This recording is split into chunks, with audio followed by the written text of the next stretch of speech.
tell us something.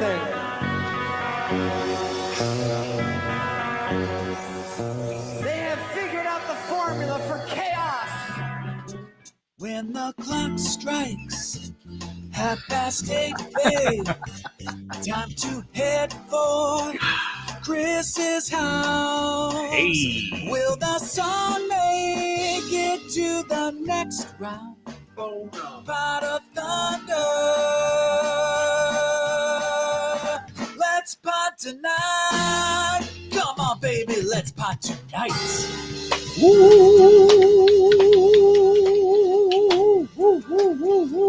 Yes, but give it up. Give it up for Doc Gibbs and the Emerald Lab Band here on Pot of Thunder each and every week. The recognized symbol of excellence in rock and roll podcasting. Brought to you by patreon.com/Pot of Thunder. There's a tier for every budget. Something just came out. I don't know what that was. And he's spending his Patreon money on acidic foods. You know what that was? That was my tell when I lie. So when I start fibbing, I start belching. There's a tier for every budget. You're gonna love it. Patreon.com/Pot of Thunder. And let's find out who I am and what your current financial situation is. You owe Andy money. You owe me money. So instead of giving it to me directly, go to patreon.com/Pot of Thunder. I'll split it 3 ways with these guys over here. And maybe we'll use it to send butter tarts to our guests. We'll see if they get there or not before the end of this week's show. But now behind me, this man, he's going to do it.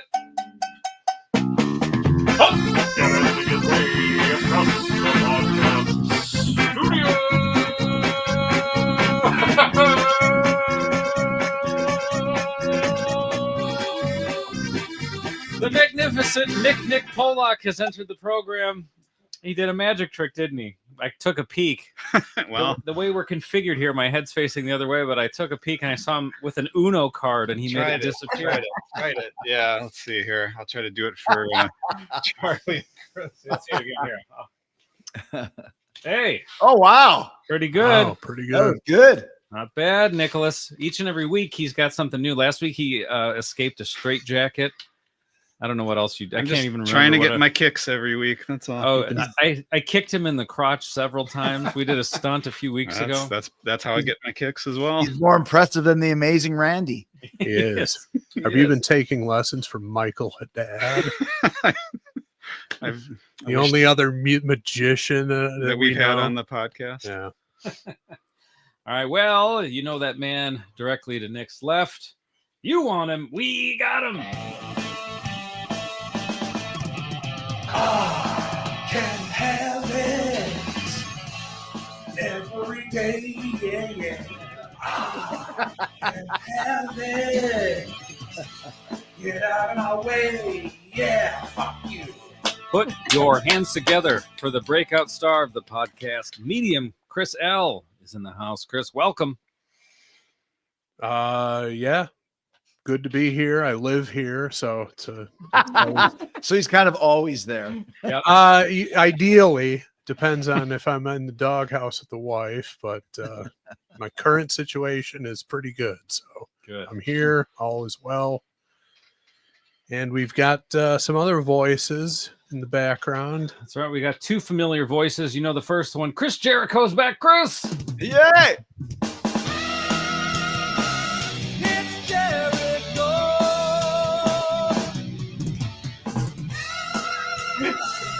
It's Jericho. Tonight. That was good. Welcome. I like that one. Nick's playing it out. That's a 13-minute intro. Yeah. Well, it's appropriate for Halloween, Yeah. right? Yeah. Well, welcome, Chris. We're glad to have you again. And joining you is a new but familiar friend. Charlie Parra is here.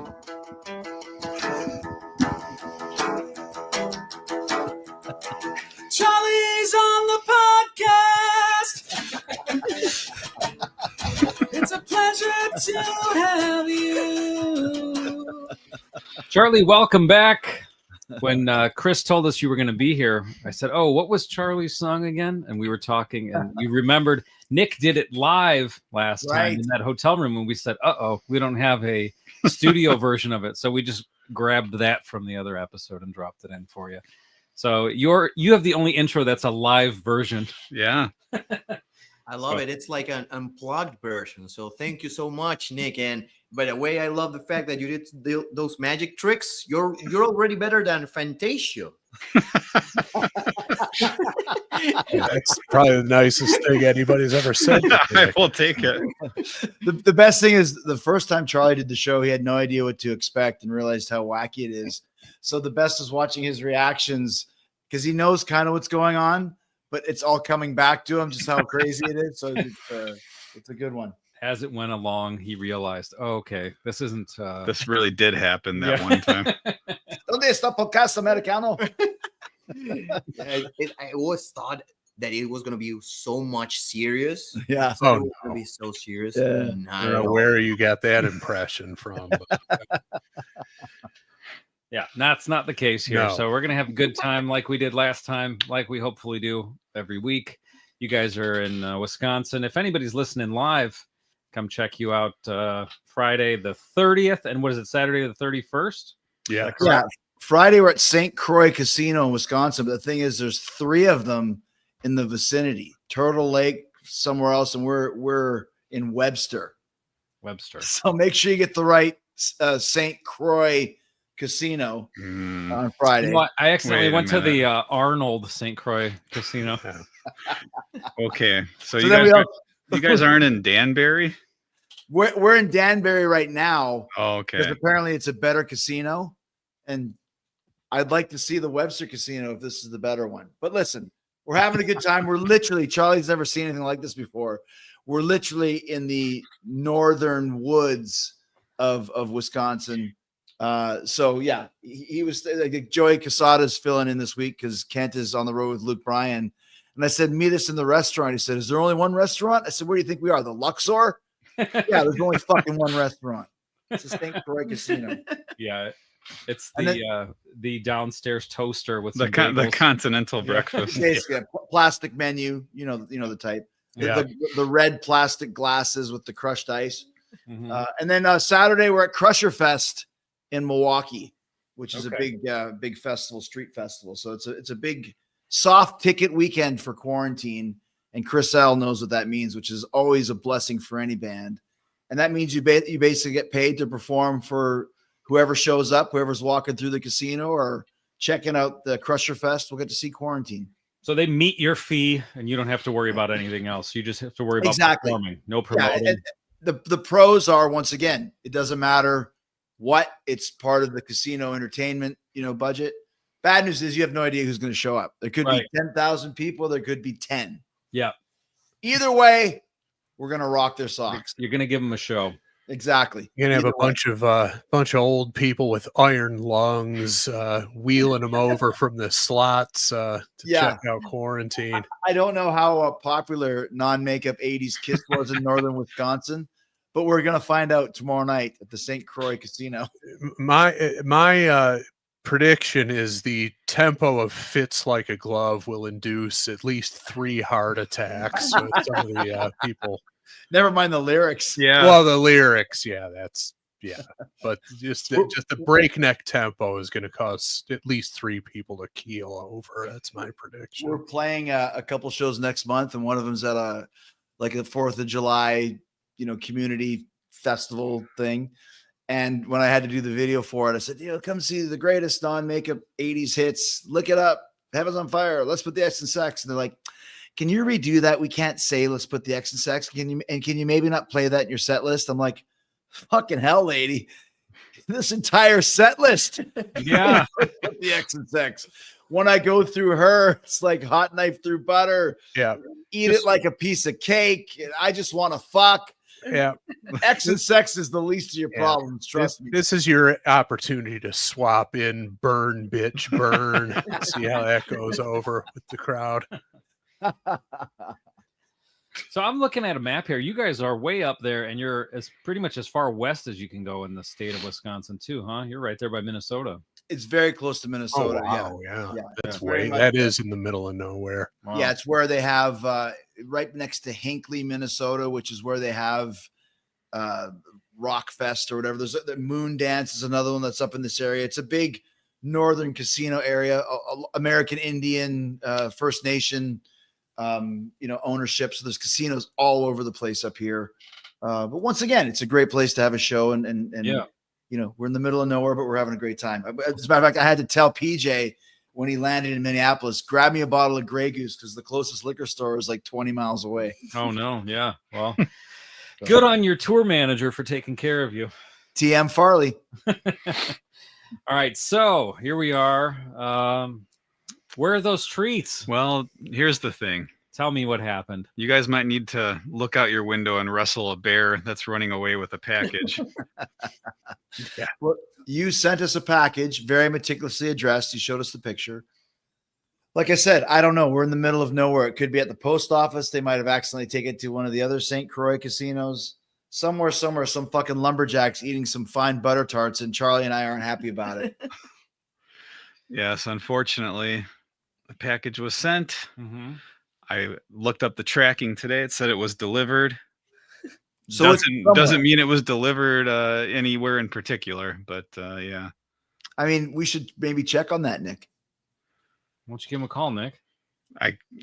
Give him a call. him a call. Let's give him a call. What? Really? Outgoing call in the history of Pot of Thunder. Wow. Call that hotel. Call the hotel.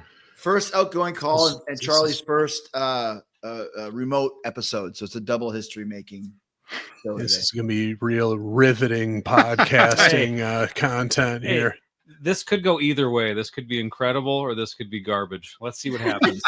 Well, didn't we do a history lesson and a geography lesson and a fucking language lesson? So why not call a hotel? Give Can't them a call. it can't be any worse than Pope stuff. Hey, now there are some people who really enjoy the Pope stuff.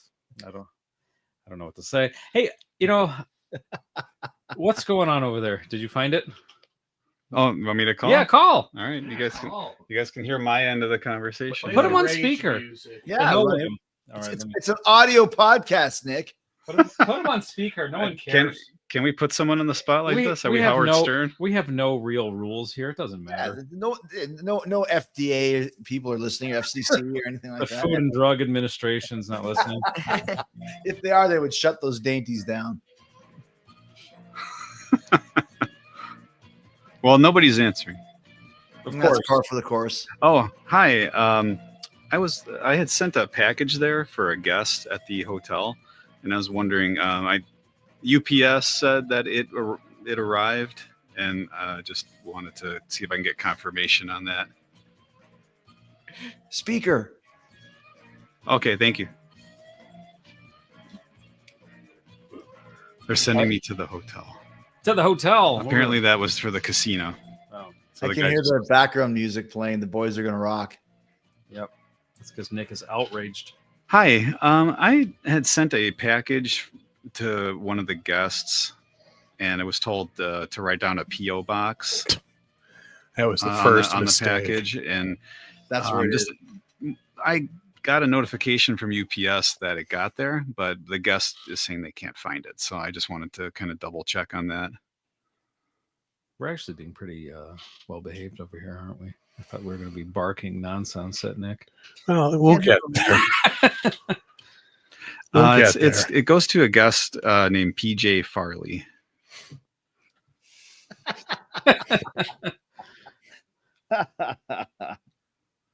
Okay, because they're okay.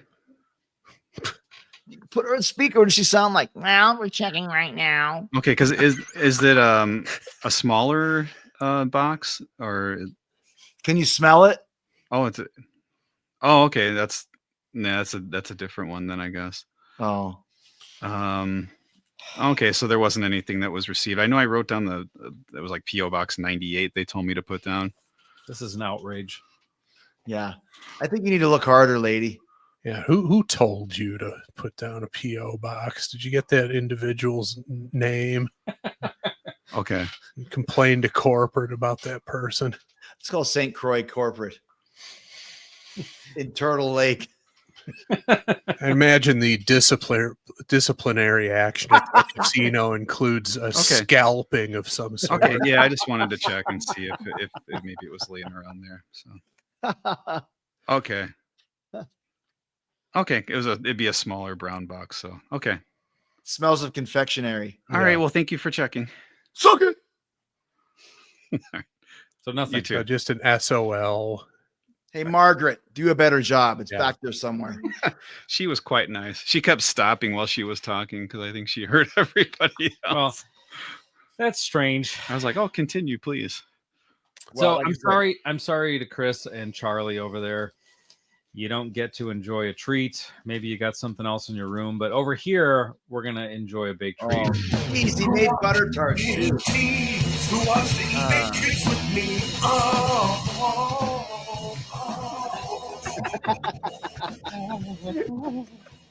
You guys do that one in your set? Yeah, we do. We do. Yeah. And now we'll never hear it the same way ever again. Are you going to say street wiener at the beginning of Hall? Street wiener comes up to me one day. I'm walking down the street. I'm really hoping that happens. Oh, that looks so good. I'm actually glad you didn't sell them because we do have gigs tomorrow. I've done really good on my diet, and I would probably eat all of them. I can't stop at just one butter tart, and I won't. Can't stop, won't stop. It's got to be tough to have to uphold a physical image. See, yo gusta postres. Where you told me don't be a body guy. I said, okay, I'll stop. I know. Yeah. that ended a long time ago. First time we met when we did the podcast together, you took me aside and said, hey, this isn't going to work long term for you. You got to reinvent yourself. So, okay. One of the many life-changing bits of advice Andy's gotten from Jericho over the years. You said lose the mustache and stop being a body guy. I was just going to bring up that still, if I would have met you without the mustache, I'm not sure we'd still be friends today. That's true. You're clean-shaven, Jericho. What prompted that? I had a TV series that I've just finished filming where I had to shave my goatee. Oh, I thought it was the lady who nixed X and Sex from your set. She was like, oh, by the way, can you just shave your face too? Is she with the Yankees or something? Yeah. I just joined Megadeth. I don't know if you're heard. Charlie gets a pass because he's Peruvian, but us North Americans got. Well, Charlie could also shave his goatee and it'd grow back, in 30 minutes later. So that's true. Mine takes a little longer. He gets all that testosterone from his father, just ample amounts coursing through his body. Oh, that's right in the jungle. We Actually, established that last time. The only reason I do not shave anymore is because I think that every time I shave, I look like my sister. Like I look at the mirror and say, it's my sister right there. But then I leave the mustache, and I feel like the guy that killed Patrick Swayze in Ghost. All right. I feel like that dude. That's valid. Yeah, it's good. We all want to feel like Willie that. Ramirez. Willie Ramirez or Willie Lopez. I don't remember, but that was the name of the killer. And I always look at him and I look like that guy a bit. It's good. It's good to be a movie villain and a rock star at the same time. Yeah. So, hey, is that a real thing that guys in Megadeth can't have facial hair? Yes. Really? Okay, I didn't know that. Yeah, that's what I'm thinking. I've never. I thought Menza had some. He did have a mustache foliage going on there. Well, that maybe was back then, but it didn't last long. And if it did, maybe that's where Dave started the rule. No one's had one since. I'll forget it. James Lomenzo had to shave his beard when he joined the first time. Interesting. Is he back? Yeah, right. Yeah, he's back. He came back for Little Dave or what? Junior. Little Junior, yeah. And Junior's Junior. That can't be something that is easy to tolerate for decades. Being called Junior. Oh, right. That can't be. Well, you guys know that's one of Vince McMahon's biggest pet peeves. That's why Rey Mysterio Jr., Chavo Guerrero Jr., Ted DiBiase Jr. All of them was allowed to be Junior, right? That's why you have like Ted DiBiase and his son Ted DiBiase. So yeah, you're not allowed to call anyone Junior because that's what Vince's name was, and he hated it, and it gave him PTSD. It's kind of funny though. You'd You'd think that if he hated it so much, he'd be like, "Oh, that's good for a bad guy to be." Yeah, no, but no, he just flat out hated it. Huh? Yeah, Didn't even want to hear it. He literally told me it gave him like bad thoughts because he hated it so much. Well, hey, he could do what he wanted. At least back then, he could do what he wanted. So. Hey, maybe he's going to be back soon. I keep seeing you never know rumors. I hope he does. He have the Walt Disney mustache again. I don't know. The pencil. No, he joined Megadeth too. He's in Megadeth now. Yeah. It's gone. McMahon of death. He's like he's like that guy in 311 who just gyrates around on stage, yells shit into the mic occasionally. He's the hype man. He's Flava Flav. Yeah, the hype man, exactly. Right, exactly. Dave felt he needed that to be more relevant in 2025. When Megadeth changes band members enough to where it makes sense. Everyone gets a turn if you want it, right? It would work, yeah. Every couple of years, there's somebody new in Megadeth. Yeah, oh yeah. Clean slate. What is it? Do they work on like a term contract, and then when that's over, he just cleans house? No, it's just when Dave gets mad one day and fires the guys. Because it's never one. It's always like, I got a new band. Yeah, yeah. Like Zappa. It changes every album for sure. Yeah. Charlie, would you take that if you got offered the Megadeth lead guitar gig? Absolutely. I mean, it would be a real strange change. Mm-hmm. Because I know it's gonna grow back because I'm gonna get fired in a few weeks. Yeah. All right. He was just talking about shaving his beard. He wasn't even thinking about the guitar part. That's Plus, probably your first. It's not going to help that you're for a few weeks, so it's coming back. It won't help that your first interview on Blabbermouth, once you get the gig, is the headline's going to be, "I know I'm going to get fired in a couple weeks." That should be what someone says. It's like when a band comes out with a new record and doesn't say this is the best thing we've ever done, but makes a joke about it. Yeah, that would be my thing. I'm just gonna get fired soon anyways, but I'm just happy to be here until I do. I'm here for good one, right? Yeah, laughing. All right, so here we are. We've got our dainties. Sorry, you guys don't. Unfortunately, didn't work out. Never trust. Was it UPS? UPS can go shit in their hats. I think that he was led astray by someone at the casino. Yeah, I think Margaret took them. Yeah, I wrote down everything. I nearly put a map on there. I'll tell you what. No package came through. Farley. They had it sent directly to their home. If we did have the package, how come there are no toothpicks in here? Like, right. Are these pecans? Yeah. Yeah. Sorry you guys didn't get any of them. Well, we appreciate it. I got an app where I can smell them, so it's good. Thank you. Okay. All right, so here we are. We've got I don't know. We've got a plan, I think, right? Yeah, we've got a plan. I'm thinking about this. I think this is going to be a very interesting discussion. Okay. And it's also very wacky video to go along with it, but it's not so much Nick and I were discussing some ideas that revolved around the wacky videos. Okay. This is it's still pretty wacky because it's a certain era for this band, but I think it's gonna be a very interesting conversation. Okay. Well, do you have all the information in your head to announce what it is, the album title? I do. Yes. Okay. All right. Well, then let's find out together. Let's turn the microphone over to our mother, Nick and I, Chris Jones. All right, Hammond. This one's called Without You. Off of Van Halen 3. by the band Van Halen. Oh, wow. Right? Chris already went, oh, wow. Van Halen 3. For a while, I've been waiting for us to get into Van Halen 3, so this is exciting. Right, Nick? It's interesting, right? It's for sure. I mean, this is a one and done with Gary Sharon here. My friend Tom, who's you've been on with, Tom Codel, he went to this tour, and he said for whatever reason, Gary Sharon kept turning around and pointing at his own butt during the show. I don't know. That's the one thing I remember. I saw this tour at the Hard Rock, the Hard Rock in Orlando. Is it called the Hard Rock? No, the House of Blues. Sorry, House of Blues in Orlando. And I knew one of the bouncers there, so I was right in the front row. And I remember looking around going, this has to be an underplay. Underplay means when a band first comes out, sometimes they'll do a couple warm-up gigs. Yeah, They figure they'll do the arena after this. Because Fozzie's played the Hard Rock and sold out. Van Halen sold out. That's to show you how big the room is, which means it's not very big. I couldn't believe they did not do any other shows. It was not an underplay. That's where Van Halen was at the time. Having said that, it was a great fucking gig.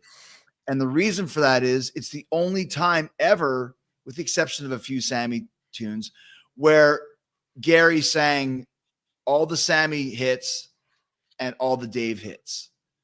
They've never had a singer that did that since or before or after. So it was really cool to hear what he sounds like and then playing basically their entire catalog.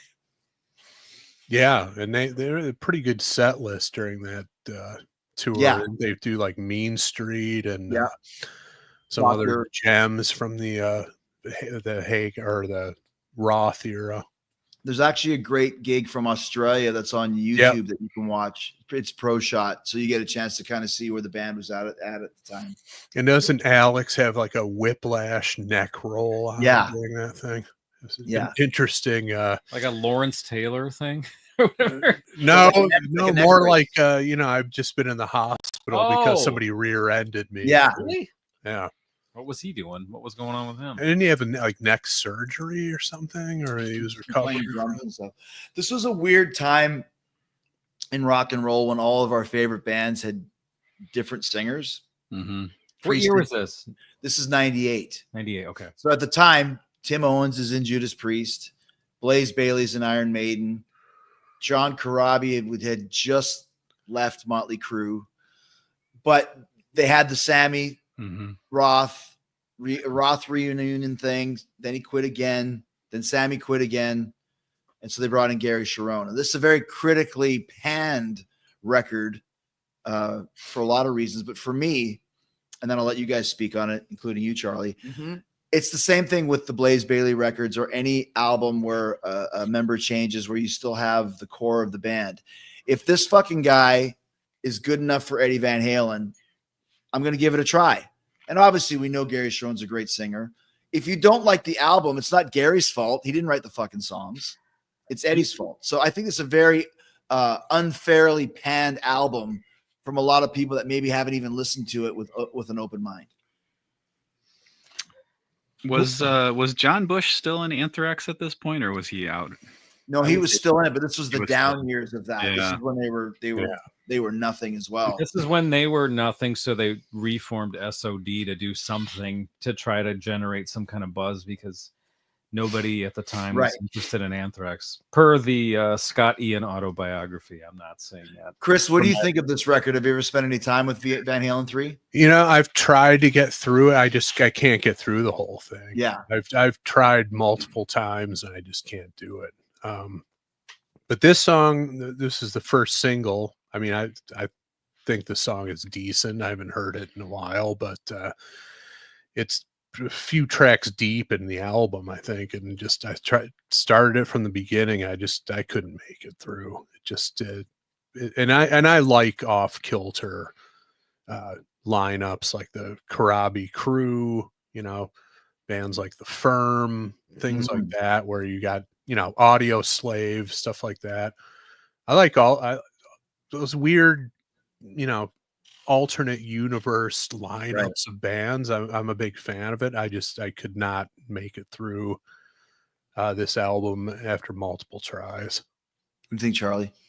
I remember the cover that was like the guy with the cannonball, Cannon, right? Yeah. And I pretty much remember that song "Fire in the Hole." That was the soundtrack of some movie. Lethal Weapon, one of the Weapon. Lethal Weapons, yeah. Right. And at the time, I did not appreciate it as much because a long time, like 10 years after that it was out, I listened to Chinese Democracy by same Guns thing. N' Roses. And I thought that this would be pretty much like people would appreciate this more if it was not called Guns N' Roses, something like that. Yeah, and this is another one too where like there's some really killer songs on it, but Eddie was doing a lot of experimenting, which is why it's hard to get through. There's like a 7-minute piano ballad on there. He's got some really weird stuff. It's very, very strange. But the ones that connect, this one, there's a song called One I Want. There's a song called Dirty Water, Dog, Fire in the Hole. If anybody's listening that maybe wants to check it out, those are the ones that you might want to hear. And give this tune a try too, because it's pretty fucking good. It went to number 1 on the rock radio charts, which is, I think Van Halen only had 2 or 3 songs. Yeah, Maybe went to number 1. No, they had more than that, but this is their last song to ever go number 1. someone on the chat speaking very highly of Year to the Day as well. Apparently, that's a good one. That's more of a ballady, epic type of a song. 8 minutes and 34 seconds. Yeah, it's like that's not Stairway to Heaven, but it's got that type of arrangement to it. Right. And this is one of the 3 songs on which Michael Anthony plays bass on this album. I was just pulled up a.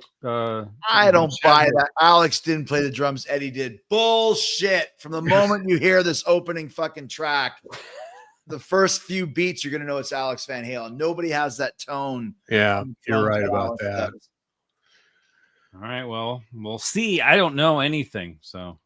And let me just say one more thing too. It's cool that it's Van Halen 3, which is kind of a inside joke in a lot of ways, because obviously they're famous for Van Halen 2.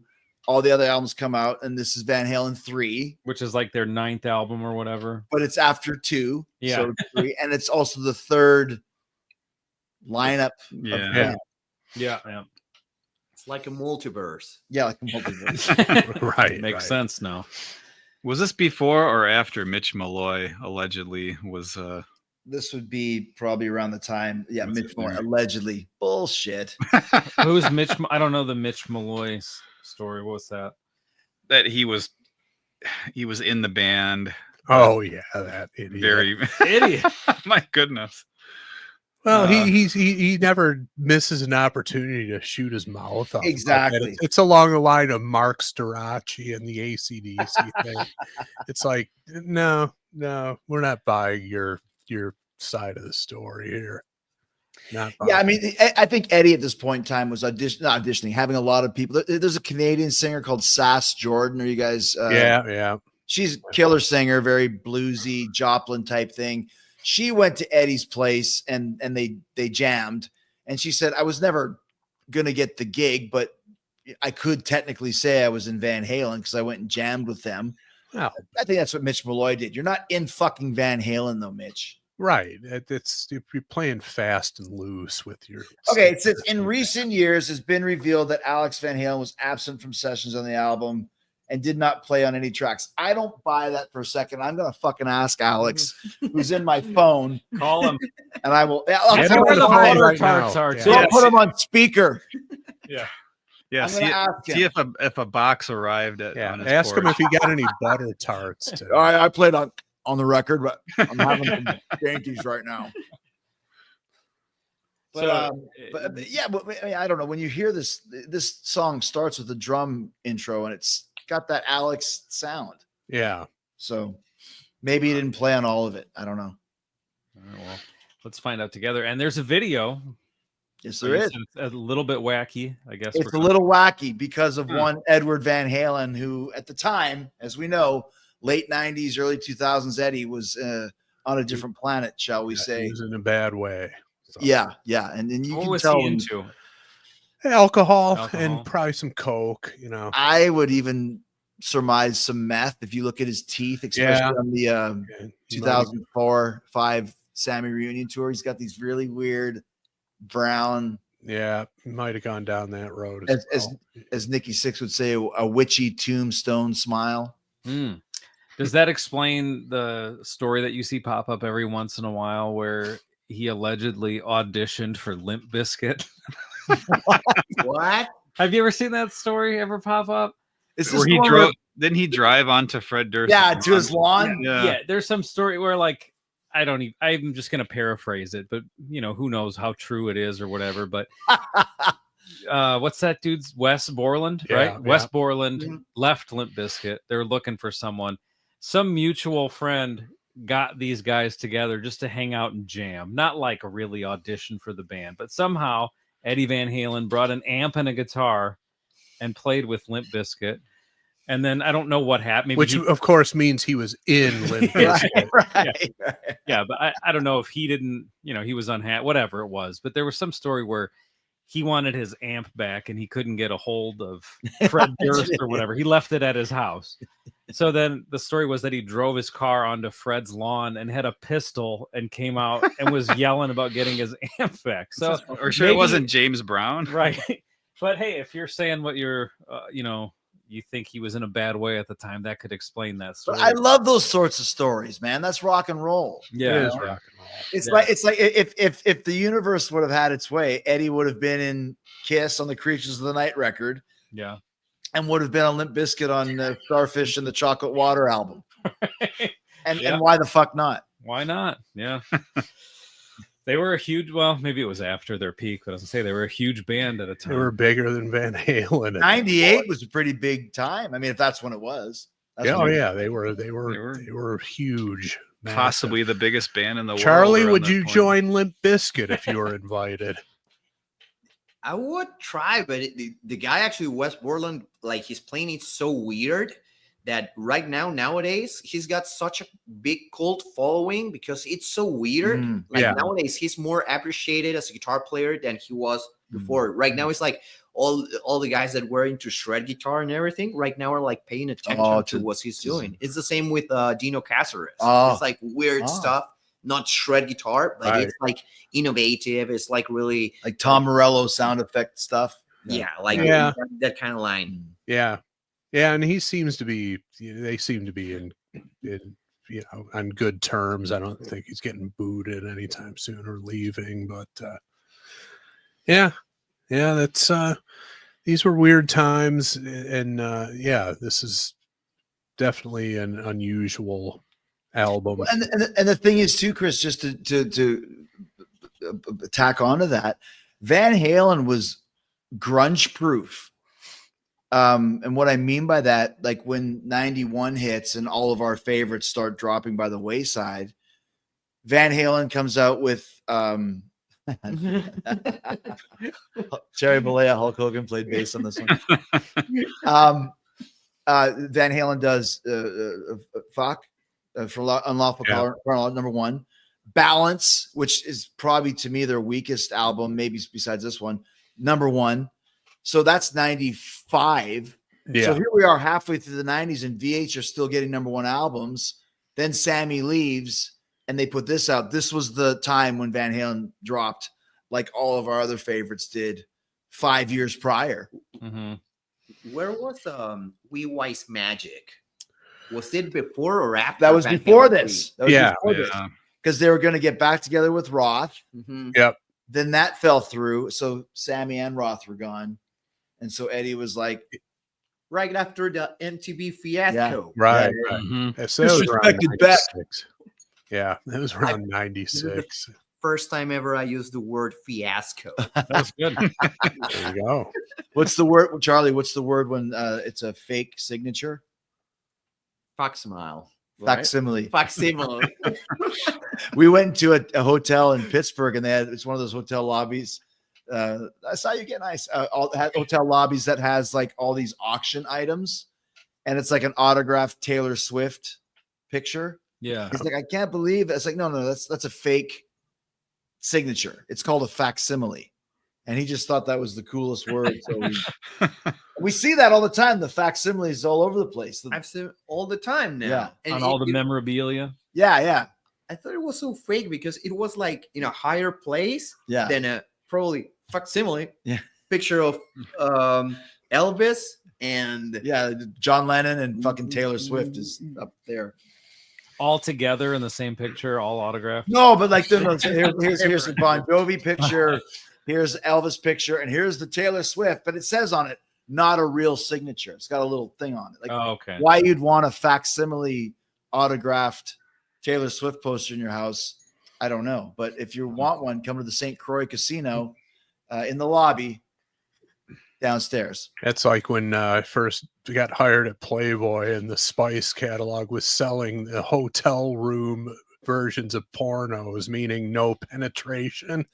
Why would you buy that? Why would you want to own that and watch it repeatedly? Well, you didn't want to own it. You would rent it in your hotel room just for a quick wank. Well, no, but this was like physical VHS Oh. copies. It was for sale in the catalog, and people bought that shit. I Who would just want- never Who understood. would want a permanent copy of that? Like No clue. any port in the storm when you're in Madison, Wisconsin. Yeah, I'm just a fan of Peter North's acting ability. I don't need to see any of his other stuff. I used to read the Playboy catalog for the articles too, Chris. Yeah, well, somebody had to. Well, Chris did some articles for the online or for the website. That's probably the best thing ever associated with that company. Yeah, they were the Wes Borland guitar playing of articles, just completely weird, off kilter. And he used to send them to me. I'm like, these are great.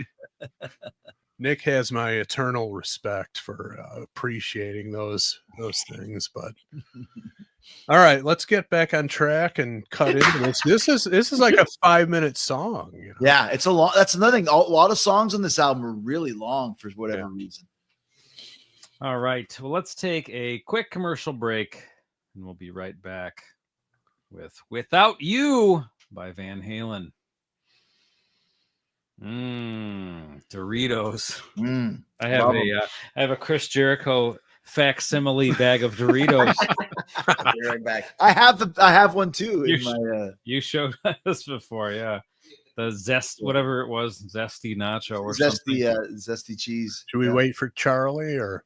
Yeah, I wait for Charlie. Lord knows we've been talking for 42 minutes already about nothing, anyways.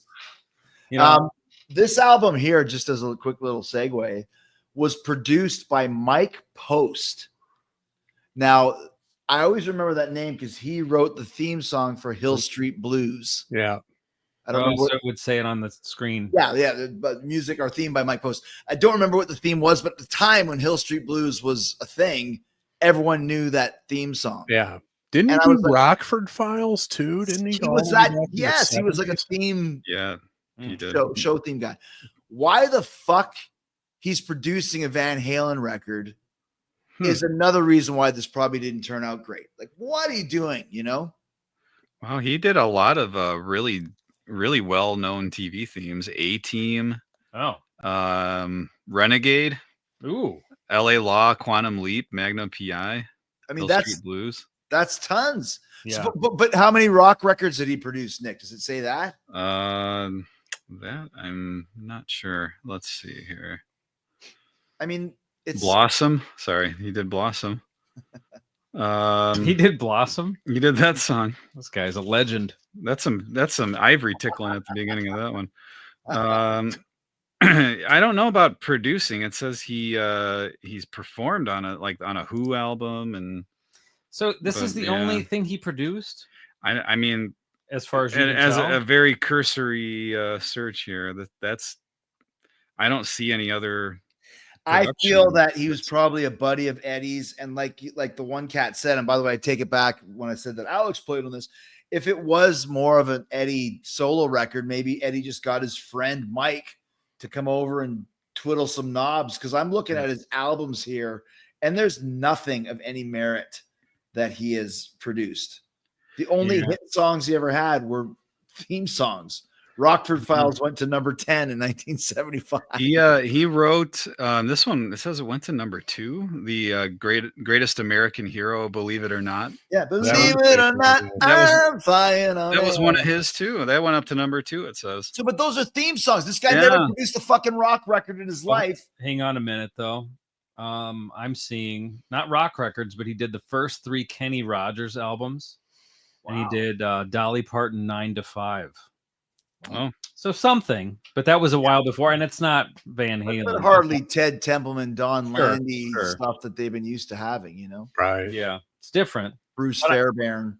I know nothing, but I tend to think what you said is accurate. It was probably Eddie in the studio and wanted help and had a buddy, and They worked Yep. it through together, and that was it. That is weird. I had no idea that that's who produced this. Either album. that or he was methed out of his mind watching Rockford Files. And he's like, who did this theme? Let's get him to produce the album. Why not? Yeah. And ironically, he wrote the theme for a BBC show called Mammoth.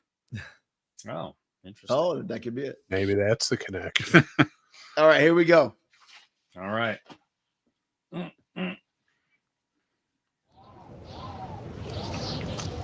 Northern Light. Okay. I'm into that. Hot.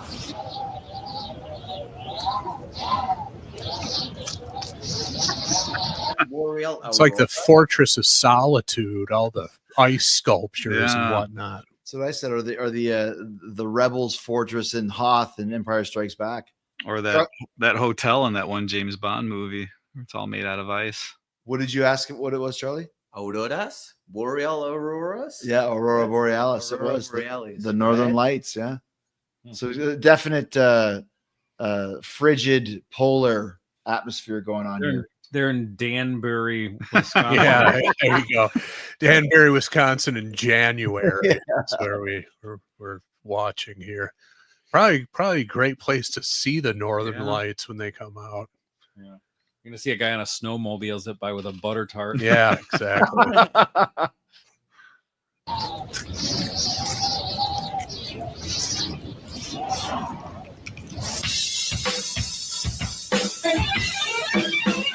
Hey, you, wake up! Get yourself together! Yeah, you! So you think you made it better? Sadly, I remember this. Sadly, huh? Yeah, I say that because that's the reason why I mentioned Wise Magic, Mhm. because I was like, oh my God, they're getting back together with David Lee Roth, right? Right. And this was probably the first time I saw this lineup, and I said, what? It's over then. Already. I just see Eddie with his what is it? Court Like jester hat. a court jester kind of a toque, as we'd say, and then he's got his cherry pattern boxers over top of his jeans or something. And then you see Alex Van Halen over here in his freaking Well, it's like Paula Abdul wore that in a video around this time. I was gonna say like Matrix or like maybe Enter the Dragon type villain costume. I was thinking more Enter sprockets, the to be honest with Dragon. you. Sprockets. This song is boring. Give me the next one. Yeah. He looks like Right. Leroy of The Last Dragon, right? Yeah, that's it. Oh, Bruce Leroy. Like killing off. Yeah. Yeah, definitely a kind of a jarring aesthetic the first time you see it. You know, But once again, that opening drum snare, that's Alex Van Halen written all over it. It's yeah, I mean, you know, they could have had the snare tuned up the way he liked it and have somebody else play Yeah, it. I don't yeah, know. you're I'm with you that one of the most signature drum sounds of anybody in rock history. Where Yeah, so agreed. it's him playing, which you don't really get that much with drummers, but definitely you get it with him. You get it with Alex. I noticed it with Kenny Aronoff for some reason. I can always tell when he's playing. There's On those Gorky Park albums. the drum signature parts of Gorky Park. We can basically sing all of those drum parts off by heart, as we Yes. know. Musically, what we got so far, the bass is really all over. Like, I don't know if I kind of zeroed in on it right before Andy paused it.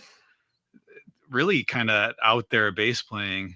Well, once again, if that's true that Eddie played all the bass on it, that's probably the reason why, right? Well, I mean, it's at least on Wikipedia, it's crediting Michael Anthony. This is one of the only 3 appearances he made Was on this bass on album. the album. Yeah, so I'm presuming that that's correct, and it's pretty pretty wacky bass, and it's to me so far, I guess the Gary Sharon factor is kind of outweighing the Eddie Van Halen factor, it's sounding more like an Extreme song than a Van Halen song. Right. I think that's because too that we've never heard Gary singing anything but Extreme, basically. And he's got but Gary has a very signature voice. You know, it's him the moment you hear one note. So that's an interesting point, because I always heard a lot of Extreme in this album just because of his vocal, and even when he sang Dreams and those songs, it sounds like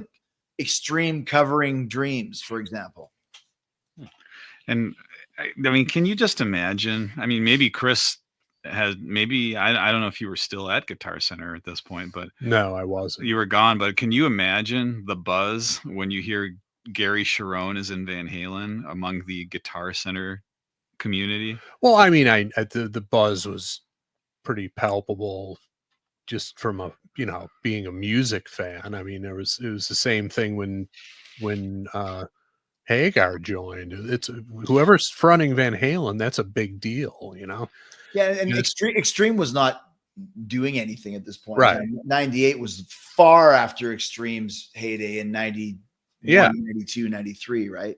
Yeah. So, I mean, people were excited about it.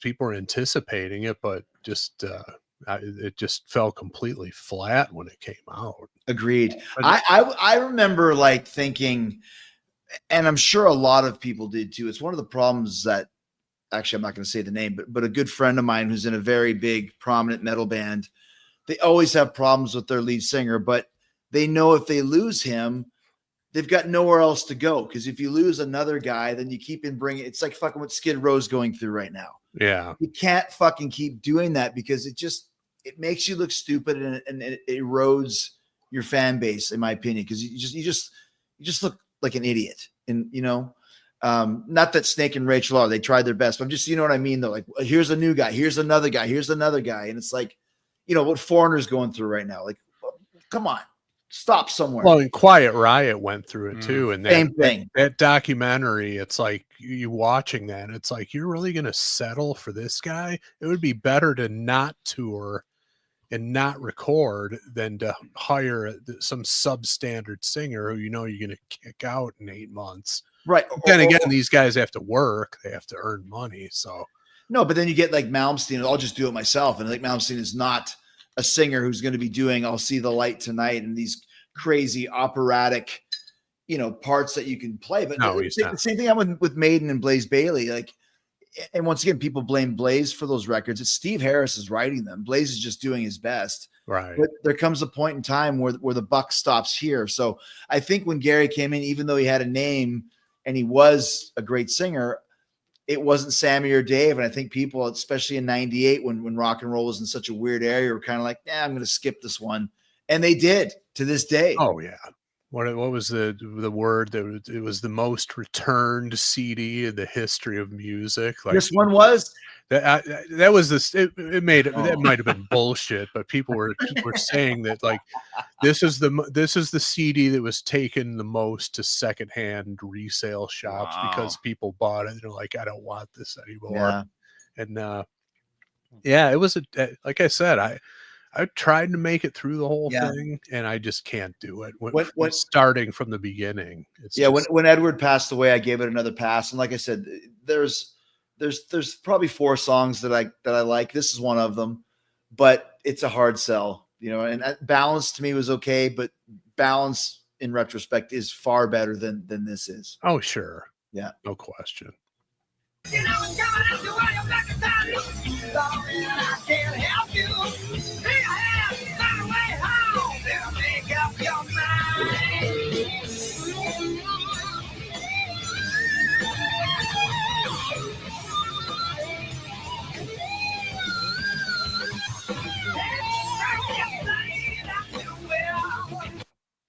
That was a fucking killer lead, by the way. Sure, absolutely. I mean, that to me is like, okay, well, Edward's still here. Another thing too, Gary just does not look cool. That super short hair in 98. Yeah, all the flack that Metallica took for adopting that look a few years earlier. Yeah.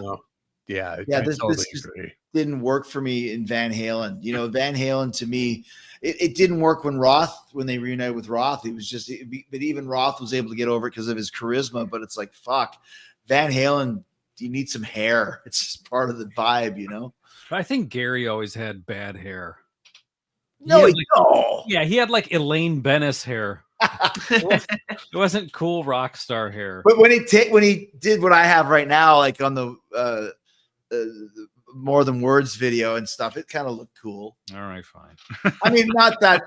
I think that look would have been better than the George Clooney is what he has here, essentially, which was the hot hairstyle of the time, I The guess. Caesar do. Yeah, the Caesar. I was gonna say Dawson's Creek. Well, yeah, that's also not what you want out of your Van Halen. Out of your middle-aged Van Halen, Dawson's Creek. No, that's not what you want. I'm thinking, was Graham Bonnet a pioneer in the out of place short hairstyle? Well, obviously Rob Halford is probably the pioneer for that, right? Okay, yeah.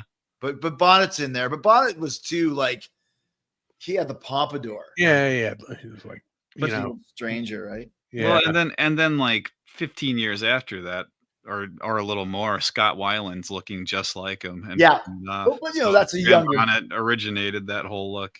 But once again, that's a younger band. The vibe of all those bands was the shorter hair. It just seemed with Van Halen, and at the time probably it was stylish, but I just look back on it, it doesn't age well, especially in this video. At least Eddie's hair is long. Eddie always had cool hair. He looks like Eddie. Well, he cut it pretty short for balance, and he had that goatee going on. Yeah, it was a weird look for him. Yeah, you're right. The frosted tips, I think. On the goatee, yeah, exactly. Yeah. Got off the sauce. That was the first time I ever played sober, was on that tour, and he gained some weight. Yeah. It's like a Bon Jovi when they released Keep the Faith. Yeah, same. They all had hairs like the girls from Melrose Place. Like, right? Yeah. Even Paul and Gene grew their goatees in the early 90s because that was the thing, right? Right. Yeah. All right, let's keep going.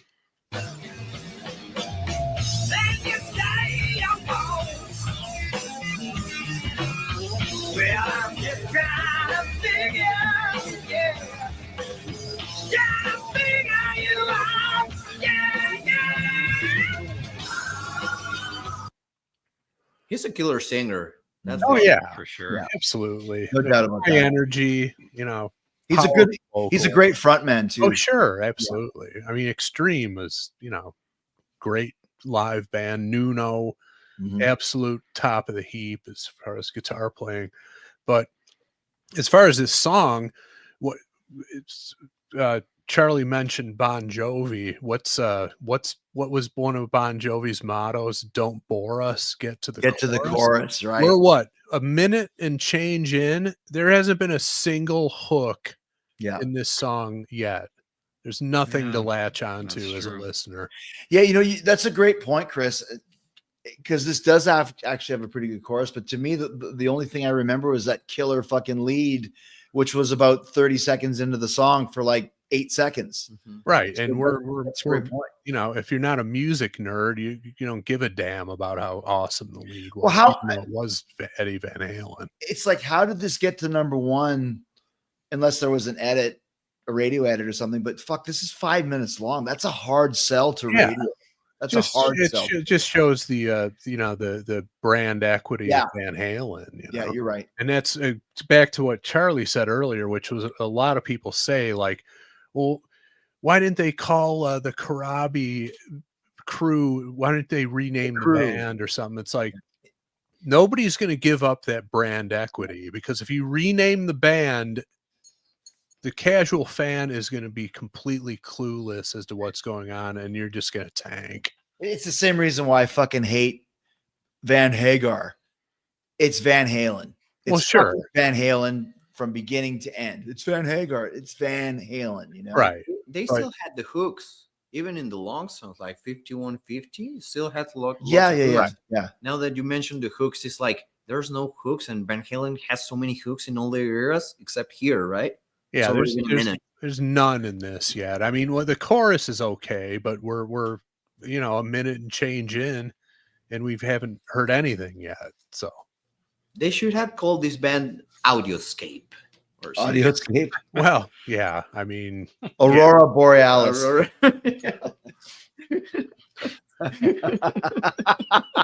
Butter Tart Fiasco. would be another one. Go down the list. Pretty so. good. All right.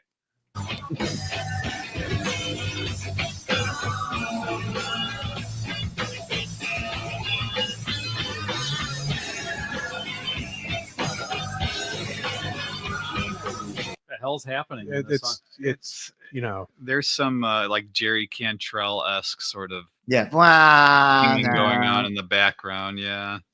Well, once again, it's like they took the semblances of a very, well arranged rock song, stuck it into a blender, and poured it out. It's like there's a beginning, then there's that part should be later on.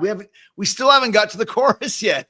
no, we have. Think of how many parts we've had. Like they're all decent parts, but put them in the right spot. Right, and this is where Mike Post was an absolute failure as a producer. That's what a producer is supposed to do. It'd be like, okay, this is not going to work. You need to rearrange the song. That's what a good producer does. What happens, Chris L, if I get a DM on Instagram from Mike Post saying, "I listened to your show. It was all done tongue in cheek," That's happened which is what before, hasn't it? Michelangelo Battio did after we destroyed him on the Nitro classic album. Is Mike Post even among the living? Is he still alive? It said he was, yeah. Wow. He's one of the top TikTok influencers. Yeah. Yeah, he's doing Rockford File matchups with some of the artists. Rockford today. File collabs. Yeah. The Kardashians. I gotta say something that has to do with Michelangelo Battio. Mhm. That actually, after listening to this, I made this collab with him. We made a song together, like an instrumental, You like did? verses. Yeah, with Michelangelo Battio. Oh wow, there you go. It was really fun. We called it Pulsar. Thing is that just a minute before I shared it in the quarantine group, your podcast went out where you bashed Michelangelo Battio. Perfect timing. It was like, oh my god! In my head, it was like a John Lovitz moment because I thought, yeah, people are maybe going to search for this video.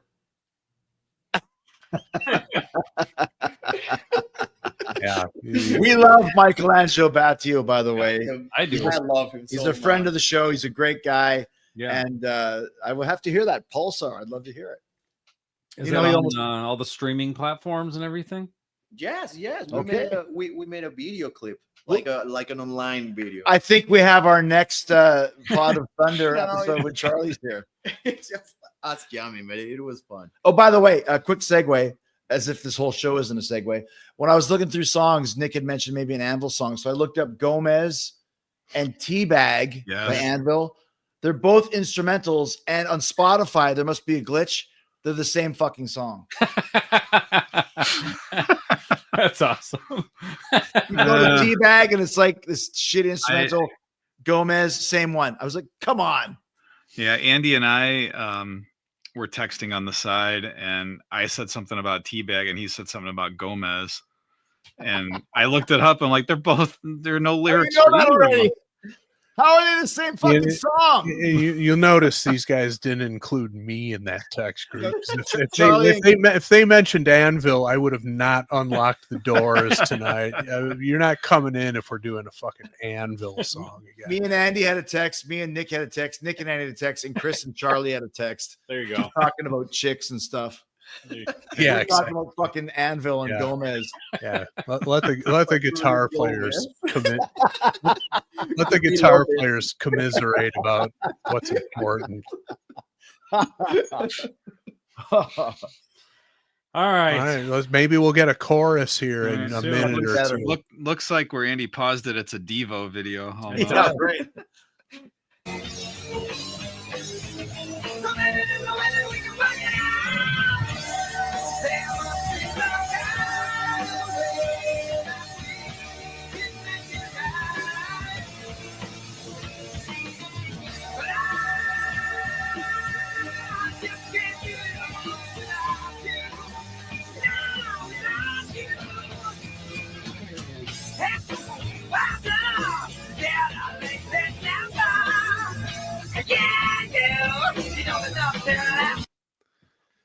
Yeah, I mean the chorus it's better than anything that came before it, but it's still not. You put that down. If you're not Van Halen and you present that to a record company, they're like, we're not putting this out. There's nothing here. If I was agreeing with you, I am agreeing with you, Chris. If I was hearing this as a Fozzy demo, where we've gotten to this, and not that we're Van Halen, I'm not saying that, but we always do like a triple hook chorus, right? Yeah. So to me, that's like, okay, that's hook one. That's a good hook. I like it. And then that's it. So it's almost like it feels like it's building, and then it goes right back to the verse, which the verse melody is almost hookier than the chorus. Hey, you, like that sticks in my head more than the Without You chorus does. Right. It's very strange. Yeah. And I'm looking up the lyrics. There's really nothing worth analyzing to any degree. It's really just a song about there's people in a relationship and they're having some issues and they're working on it. that's every Van Halen song. That's really all that there is to say from what I'm seeing here in the lyrics. There's nothing. I mean, Sharon sounds great, but lyrically there's nothing memorable. Just there's not. No. The only words that, or the only phrases that stick out to me just from what we've heard is the "sorry I can't help you." Sorry, I can't help you. And there must be some kind of way, like the beginning of the chorus. Lyrically, though, there's nothing that stands out. That's actually word for word the conversation that Nick had with the desk clerk at the hotel. Sorry, I can't help you. There must be some kind of way. And Without You means the Dainties. Yes. Yeah, Can I just say something? Let's a quick throw this out to the panel. We're all Van Halen fans here. We know to the point you guys were almost going to do a Van Halen version of Pot of Thunder like you did with Kiss. What would you say the average song length is of a Van Halen song up until this album? So I'm talking the first 10 albums, which is up to Balance. From Van Halen 1 to Balance, what would you say the average song length is? It's got to be in the threes. I mean, in the original 6, there's Van Halen 2, or like Fair Warning is barely over a half hour long. Right. So 3-4 minutes, let's say 4 minutes tops. Yeah. The shortest song, excluding Guitar Noodles on this, 5 minutes and 24 seconds. Yeah, that's insane. Again, if you weren't Van Halen, and you submitted this to your record company, they'd reject it. Say, what song are we supposed to push here? We can't put this out. Fix it. Mike Post, you're fired. It's like an Iron Maiden album. No, it's crazy. Right now, like Chris has his phone next to me and all like the songs length. I thought, why are you looking at like a Dream Theater album right now? 740, 740. There's a 6-minute song, a 7:42, an 8:34. And remember when I said, I don't know if there's a radio edit of this song Without You? Yeah. This is the radio edit. Yeah. The actual album song is 6 minutes and 30 seconds. Oh, so they cut a minute out. Wow. Okay. And this had a little bit of an intro. So they cut about a minute and a half out of this song. Wow. Yeah. Something about the video. There's this moment where actually Gary Sharon and Eddie Van Halen, like, they touch their noses. Yeah. Right. It reminded me a bit of Thrills in the Night when Bruce Kulick and Gene Simmons like did this and they like get really, really close. I thought you were gonna say a little flashback. I thought you were gonna say Lady and the Tramp. Let me ask you guys this, and maybe you can look it up, Nick. Is that I was trying to think who this girl is. Is that the chick from Wayne's World, the one that was super obsessed with him? That's riding the bicycle and hits the fucking bike. Interesting. I wonder. What was her name? Remember? Wayne. She has the neck brace on too. So random. Wayne. What was her name? Yeah. I know.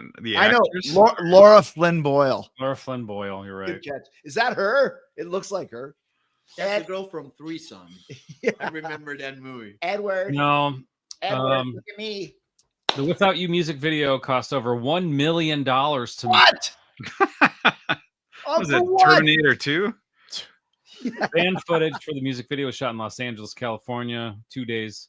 The remaining footage was shot inside the Ice Hotel in Sweden with What? model Morag Dixon. Morag. Yeah, Oh Morag. my God! They actually went on location to Sweden for this thing. $1 million. Holy Over $1 smokes. million. Cost an arm and a leg to get that jester hat through customs that added to the price $1 tag. million, and Eddie looks like a derelict. Each appendage on the jester hat was filled with pure rock cocaine. Exactly. If methamphetamine tucked into the jester's cap held him up. Now, in can we go customs. back to like it's like the podcasting world. It got super huge, and then the Royals and the Obamas fucked it up by getting such huge deals and bombing that all podcast deals went down. Mm. Can you imagine a world, which is not too long ago, only 27 years ago, where a band would get $1 million to go film a 5-minute video clip at an ice hotel in Sweden? That would insane. never and will never happen ever again. Ever. Well, two things with that. One, again, it's Van Halen, so they're I going to know. get a little. But second of all, some, up and coming band, they don't get that money. It's fronted to them. They have to pay that shit course. back, Of course. and they never pay it back. Yeah, They're but dead getting for the that rest sort of their an lives. advance for a video. Right? Yeah, those days are over. I mean, not to mention it would all just be AI and CGI now, anyways. exactly. The fact that VH in '98 with a brand new singer, unproven, got $1 million just for the video clip is insane. Yeah. I went to IMDb to see if I could find information on the video. And right away for Van Halen, the first thing listed in kind of like the featured area, Spaceballs soundtrack. I had no idea they were on the Spaceballs soundtrack. That's what it says. It says Good Enough is on the Spaceballs soundtrack. No shit. I have no memory of that being in the movie. Is there a Bon Jovi song in that movie too? Yeah, Raise Your Hands. Okay. Wow. Didn't Eddie Van Halen write the soundtrack to The Wildlife starring Chris Penn? Something like that. Yeah. There you go. When was that? 1984 or something. Oh, okay. Wow. All right. Let's continue here.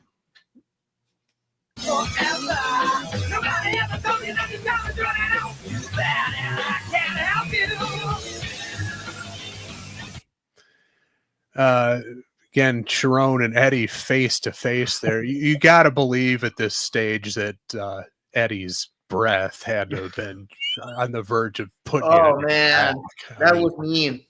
I mean, just from the cigarettes alone, but you factor in all the other shit he's doing. The fact that Gary Sharon did just fall over is a testament to his point. It's funny because everyone else's breath is coming out, looks like steam. Eddie's coming out, look like a fart fucking picture in an Archie comic. Yeah, right. Exactly. I mean, look, nobody loves Eddie Van Halen more than me, but you got to speak the truth. I'm not getting nose to nose with that guy at this stage. Charlie, how do you say fart in Spanish? Pedo. Pero. Like a dog, right? What is breath? And what is Sharon wearing here? Aliento. Aliento de Aliento. perro. Yeah, it's like aliento de Pe- popó de Shit breath is what he just said. Sharon's got something from like a Jamiroquai video on. Yeah. Yeah. Well, that was hot at the time too, wasn't Yeah. it? Yeah. Look at this picture right here. Yeah. This is from the last episode of Game of Thrones when the White Walkers attacked the castle. It also looks like an argument at a carnival. These two guys with a jester hat. Look, I don't know if it's because I had a long ass flight to the States, but right behind Eddie, I see Wolfie. Wow, good Oh call. wow. Yeah. AKA a fat bass player. Oh man, come on. Oh wow, yeah. The beard. Oh, that that's doesn't look good. Michael. Yeah, that looks like the attack of the White Walkers. Yeah, this is rough. Yeah, terrible video. I think. I To mean, sum for it up. $1 million Well, bucks. Yeah, just the cost to quality ratio is in the toilet on this one. I feel like Paul Newman and Slapshot. Get some violence in there. Get some tits in there. Come on, let's see Yeah, some action. Yeah, exactly. Really? Nobody was making any good decisions in this whole organization. Mike Post was a disaster. It tells me that it's probably all Eddie then, because we know Alex is pulling a Gene in 84, 85. He's out. No one's challenging him because Roth and Sammy are gone. Right. Once again, I was going to say your caller, your texter earlier, who said this is essentially an Eddie album. More and more, I'm agreeing with you. And this is what always happens when one guy in the band takes over, who's used to having guys to bounce ideas off of. Mm-hmm. This is a fucking bad idea all across the board. Right. But does now a kind of a parallel situation? Do you think that happened when Paul Stanley ended up being the only guy really? Yes. Kiss. You think? Yeah. I mean, obviously we look back on them fondly, but when Rock Hard and Let's Put the X in Sex came out in 88, being a fucking rocker, I was like, this is terrible. I liked it because it's Kiss, but all of my friends were like, this is the fucking worst thing I've ever seen in my life. And why is Paul Stanley dancing with no guitars? Balls are hanging out. Next. I didn't see that edit. I watched the video. Yeah. You know, Gene doesn't know the song and he's just like, X and rock. Yeah. This is what happens. It's what happened in Iron Maiden once again in the X Factor album when everyone's gone and Steve's in control of everything. One guy can't be in control. No. You can't call all the shots. You need somebody to challenge you. Right. And then Mike Post is obviously just a fucking yes man who didn't do anything except, like you said earlier, turn a knob or two. He didn't make any fucking valuable decisions, clearly. And what could he say? When I did Magnum PI, we turned up the Congos. Or congas, whatever the fuck it is. Well, but that's the thing. Mike Post, he's a TV theme guy. His best work is a fucking minute long. How do you come out and think it's a good idea to have every song on the album 6 minutes? Yeah, because you had no producer to challenge him, and you had no, once I keep, you guys probably don't even know what I'm talking about. People listening will. X Factor, produced by Steve Harris. Yeah, this is essentially produced by Eddie Van Halen. Right. And it's not a Van Halen solo record. It is trumpeted. It's as much as we were laughing when you guys did the No Stranger to Love parody video of, it was supposed to be a Tony solo record. Love Is for Suckers was supposed to be a D solo record. Yeah. Hey man, you can't allow it to be Black Sabbath and Twisted Sister. I don't think this was ever supposed to be an EVH solo record, but it is, and it's marketed as Van Halen, and it's another reason why it just didn't work. Right. All right, let's get back here.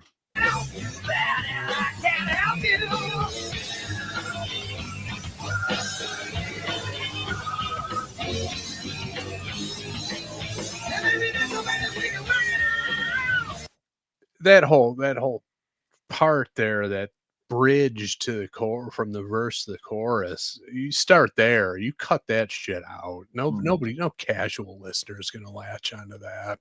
It's no good. So you start there, start cutting there, and continue, and it's like if this song had a good edit and they pared it down to the 4 minutes that we were talking about, it's probably a pretty cool tune. I mean, I still like the song, but this is also almost 30 years of listening to it. What do you think Michael Anthony thought when this was presented to him? Like, what am I doing here? I mean, what can I do, right? Yeah. It's going to be hard to sink your teeth into this. Well, you probably handled it a little better than a few years later where they put a contract in front of him and said, here, sign away everything right now.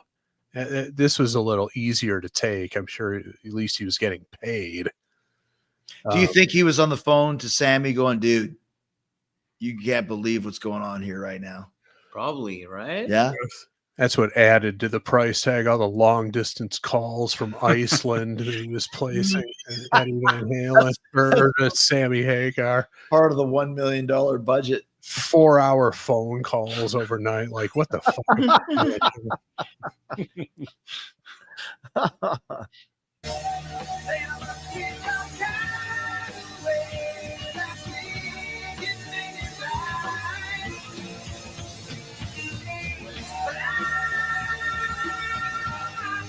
think we saw another shrimp cocktail, Dick. in a ice glass. Yeah. Ice molded glass. Shrimp That's huge. cocktail or a Jello mold. Who knows? Yeah. Some sort of a daiquiri, perchance. Teeny glass. It didn't start out as a daiquiri, but it froze in the ice hotel in Sweden. Yeah. I thought that Great. was from Chili's. Yeah. It would have been a lot cheaper to film it at Chili's. That's You know what else they're criminally not using. Speaking of Michael Anthony, is his background vocals.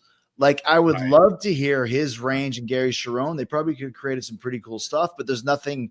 Once again, nothing for Mike to even sink his teeth into, and I'm not sure I even hear him in the mix of that background. It just sounds all like Gary to me. Yeah, and again, another terrible production decision or non-decision. It's like that's one of the fucking anchors of the Van Halen sound. It's like this is missing. Get Mike in the booth to add some vocals here. Yeah, Michael Anthony and Gary Sharon singing together is something I'd like to hear. And going through the record in my head, I can't. Even one I want, I think it's Gary backing himself up, like extreme style. Terrible decision. Mike Post. The fuck was he doing? Watching Rockford Files reruns while decisions. Sounds good, Eddie. It sounds good. Right. It's like the Jim Steinman attempt at producing Def Leppard. Oh, sounds great, guys. We were just warming up, Jim. Okay. We weren't even ready to record, you know. Dun, dun, dun, dun, dun, phoning it in for a fucking paycheck. What do you think, Mike? Sounds great, Eddie. Dun, dun, dun, dun, yeah. Dun, dun, dun. Sounds good. Dun, dun, dun, dun. He's got a notepad, and he's sitting there watching a local station, just marking down how many times one of his songs is on throughout the day. It's counting his money. Channel 2, Channel 5, Channel 6, Channel 7, and 5.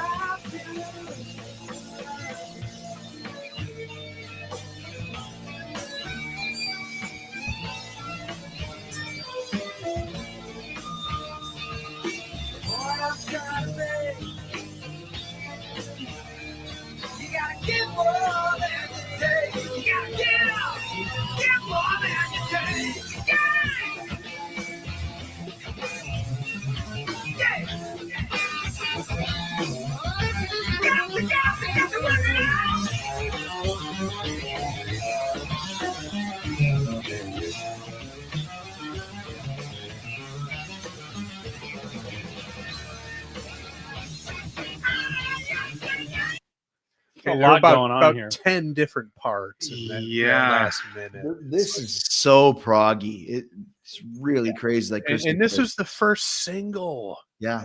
And once again, this is the edited version. Yeah. But right. It's just like no. That's all you can say is like, this is a disaster. I mean, it's if you want to put it in a deep cut that nobody except music nerds is going to listen to, that's fine. But the fucking lead single with a new singer, you're crazy putting this out. Talking about the bass that you mentioned before, Chris, this is definitely Eddie playing bass, because there was never bass parts like this at any Van Halen record until Different Kind of Truth, where Wolfie was playing bass. Right. And I believe that was Wolfie, because live they did a lot of it. This is going into the Billy Sheehan, Steve Vai category, where there's a lot of doubling. They never had that in Van Halen before. Before it'd be like dun dun dun dun. And that one Sammy solo album that came out when he was still in the band that Eddie played bass on. Yeah, Eagles Fly or whatever it's called. Yeah, much busier bass line, similar to what we're hearing here. So but once again, like, it's just so. Like, if you were, like Charlie said, if this was called the VH files or whatever the hell you want to call it, you'd be like, okay, this is like, it is definitely very complicated music, and it's very hard to remember all this stuff. You're getting into modern day Maiden or like you said, some weird or 80 one rush. Well, Charlie said it earlier. Dream Theater. Dream Theater. You've never seen Van Halen play like this. And this would be cool if it was an album track that you stumbled upon where they're showing their chops. But like you say, Chris, first song, first taste, first look. Wow. Really bad. Just astonishing that this came out the way it did. The video is it's not helping. It's not helping. Not really. It's they spent $1 million and like this, I mean, the girl's doing like it's like a Tool video, the way she's thrashing around in the weird kind of almost stop motion kind of animation. Well, and of course, again, Tool is hot at the time, so they probably took a lot of those elements that were really popular at the time. But even to me, too, just seeing like Eddie's, I'm not making a joke about this, his style, what he's wearing. This is not something. Once again, if you had someone to challenge him to go, dude, what are you doing? Like Van Halen was never stylish, but you look like literally like a bum on the street, and it's not a good look for the greatest guitar player and a good-looking guy, even when he's methed out, of our generation. Yeah, why would you want to look like a court jester, for Christ's sake? But that too. But I'm looking at the boxers over the pants. That's right. That's a look I copped when I was going to my morning class in college. And why did you cop that? Occasionally. Why did that? Really? Yeah. Why did you cop that look, Chris? Because it was just, you're rolling out of bed, you're half dazed from the night before, and you got to go to your 8 o'clock class. You're just grabbing items out of your dresser, and the next thing you know, you've got your underwear over your pants, and you're like, I've never heard of that.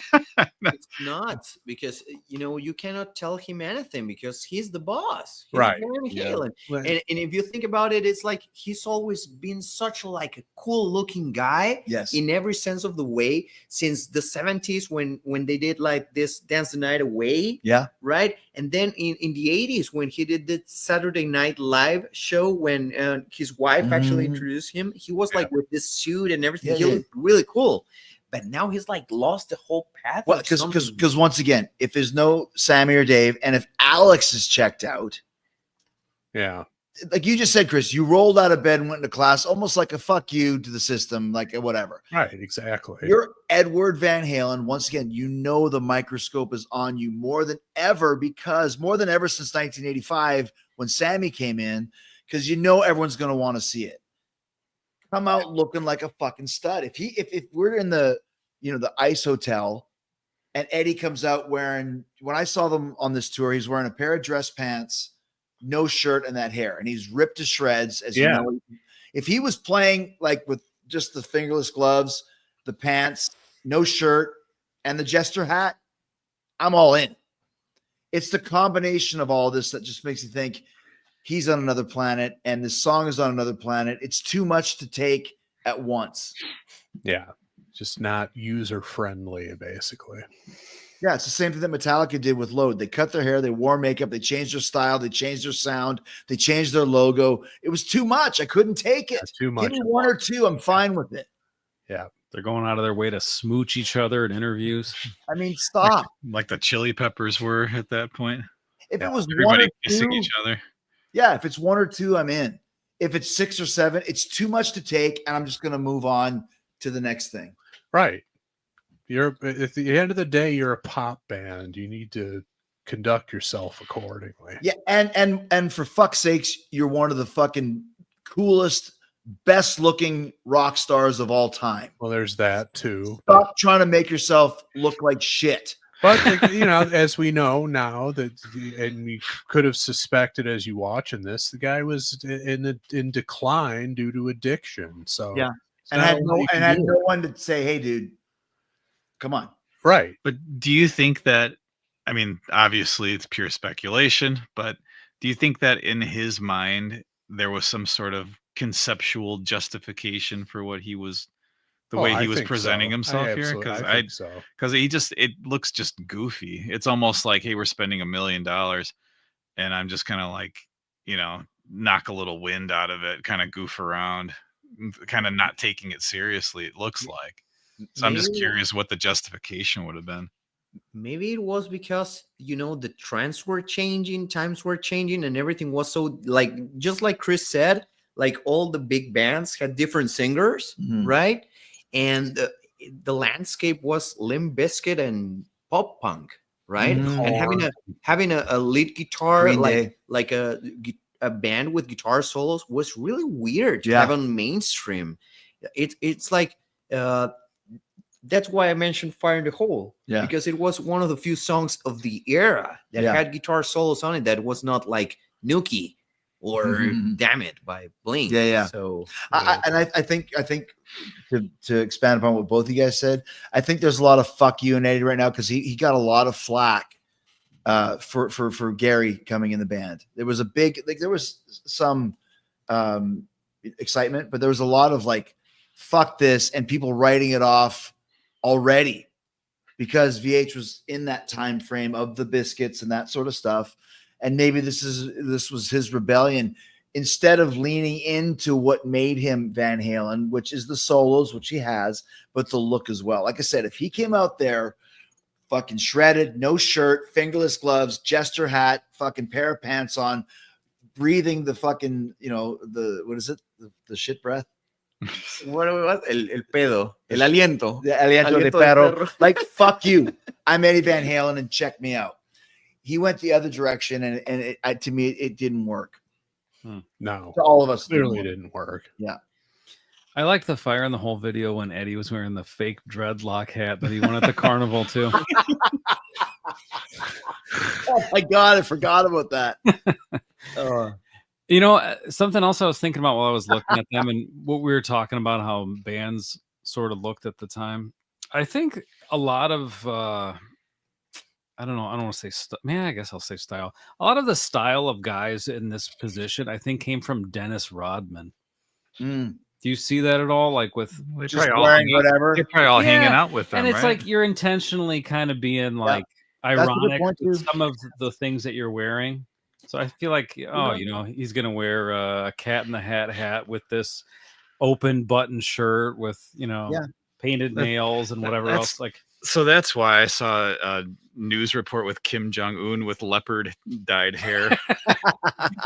But you know what, Andy, that's a great point. Like, I was actually hanging out with Rodman at this time in '98 because he was in WCW. yeah, And that was his gimmick. He didn't give a fuck. He wore whatever.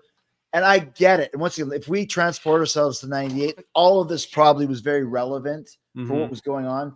But to me, once again, I'm Eddie Van Halen. I'm fucking leaning into what makes me Eddie Van Halen, not following. But we've seen it with Kiss in the '80s. They became followers, not leaders. Eddie's doing what he wants. We can in the songs and in the lineup and the look. In retrospect, if he would, like I said, if he was wearing no shirt and looked like a fucking killer and looked like Edward Van Halen that we all know and love, this might hold up a lot better than it does than him looking like you said, a cross between Wes Borland and fucking Dennis Rodman. yeah. Well, it's funny that on the Rodman tip, just today I saw a meme on Instagram where somebody said in the late '90s, Dennis Rodman was banging Carmen Electra. He was on the Jordan era Bulls and he was in NWO. Is there any doubt he was king of the world? That's a great call. Yeah. And it just It is. I saw that. And it was funny. And let me tell you, totally spot on. Yeah. There wasn't a long time with us, but there was a small, short window of time where there was a crew of Dennis Rodman, Mongo McMichael, Chris Jericho, Mr. Perfect, Kurt Hennig, and Raven. Oh man. And there was some good times had. Rodman was the king of the fucking castle. And second king of the castle, the late great Mongo McMichael. Yeah. Recently passed away. That guy was a fucking man's man and a rocker. And the fucking, I learned more bad things from Rodman and Mongo in about 3 weeks than I have in 54 years. I believe it. Let's just leave it at that. All right. Maybe another time. Yeah. Off air. Yeah. And I'm gonna give the final word about Rodman because it's my show and I can do that. Detroit Piston, not a Chicago Bull, and that's the end of that discussion. One last thing. Let's listen to this riff coming up here. It's very simple, but the way Eddie plays it, going back to the song, Chris probably knows the palm mute or something we can discuss after, but it's a riff he plays going into the solo that I think is classic Edward Van Halen in that it's so deceptively simple, but it's probably not.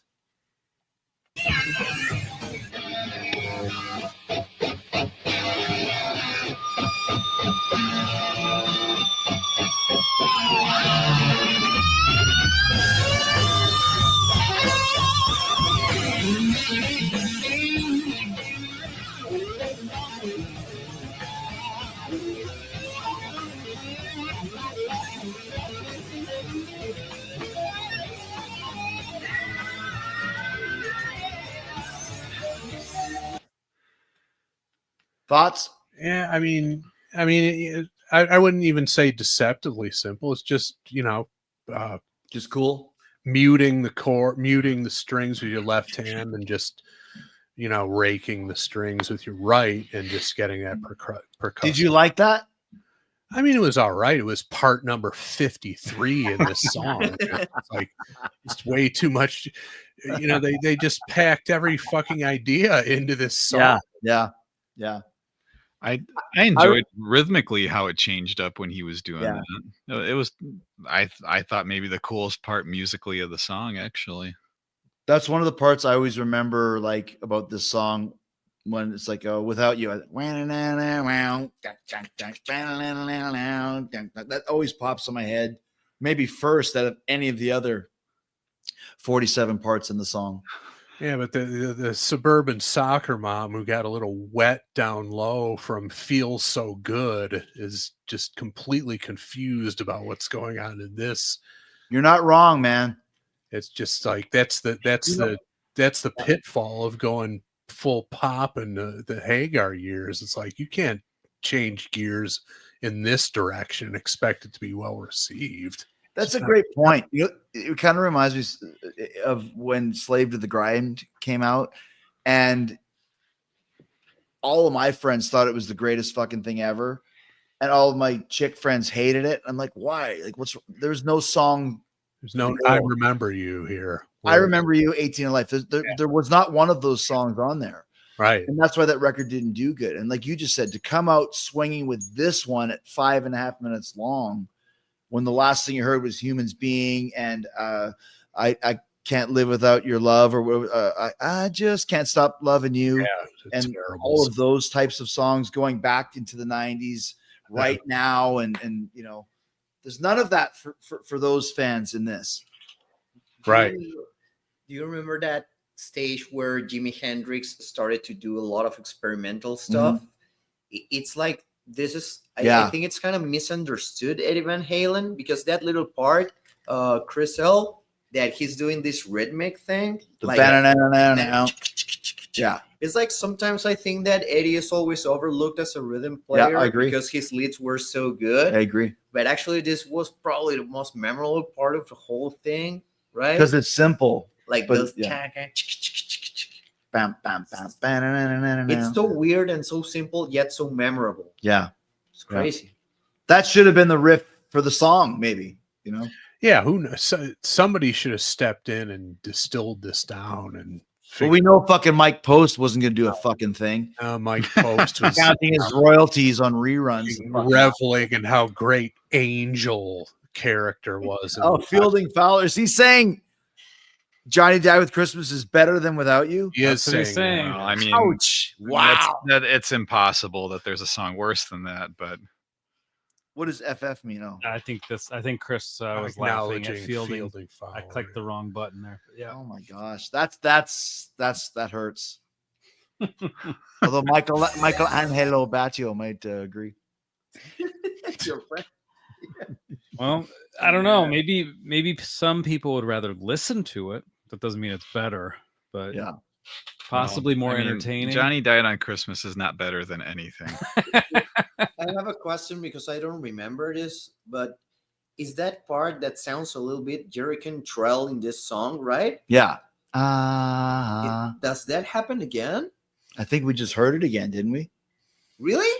Was that the Because- same part, or was that? No, it I wasn't. don't think I so. don't know. I Ah. completely lost track of. I don't remember. the Like, rate. like Chris said, there's 57 parts to the song. If this was Guitar Hero, when I used to fucking stay up till 6 in the morning trying to figure out how to play Freebird. Dragon Force. Oh, Freebird had literally like 97 parts. okay. This song would be the same. It'd be up till 6 in the morning when my son wakes up for school at 6:30 going, just one more try. Fuck.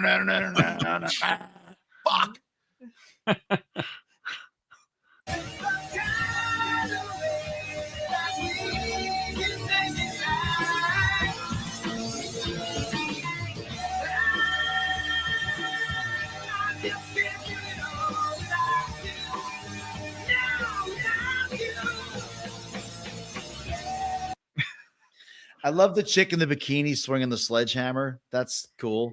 But an Icelandic pinata there. I just want to say, playing the part of Gene Simmons in the X and Sex and Rock Hard video is Alex Van Halen in the Without You video. He's not quite sure how the song goes. You might be right, because he's just hitting the crash. Compare this Alex to the Not Alex doing on the, anything else. yeah. Compare this Alex to the Alex on the Jump video, for example. You can see him fucking close up. This one, every time you just get this, I feel he had like, guys, I got 20 minutes. Get what you got to get, and I'm out of here. Yeah. And by the way, I'm putting my hair in a fucking ponytail and wearing shades. Let's go.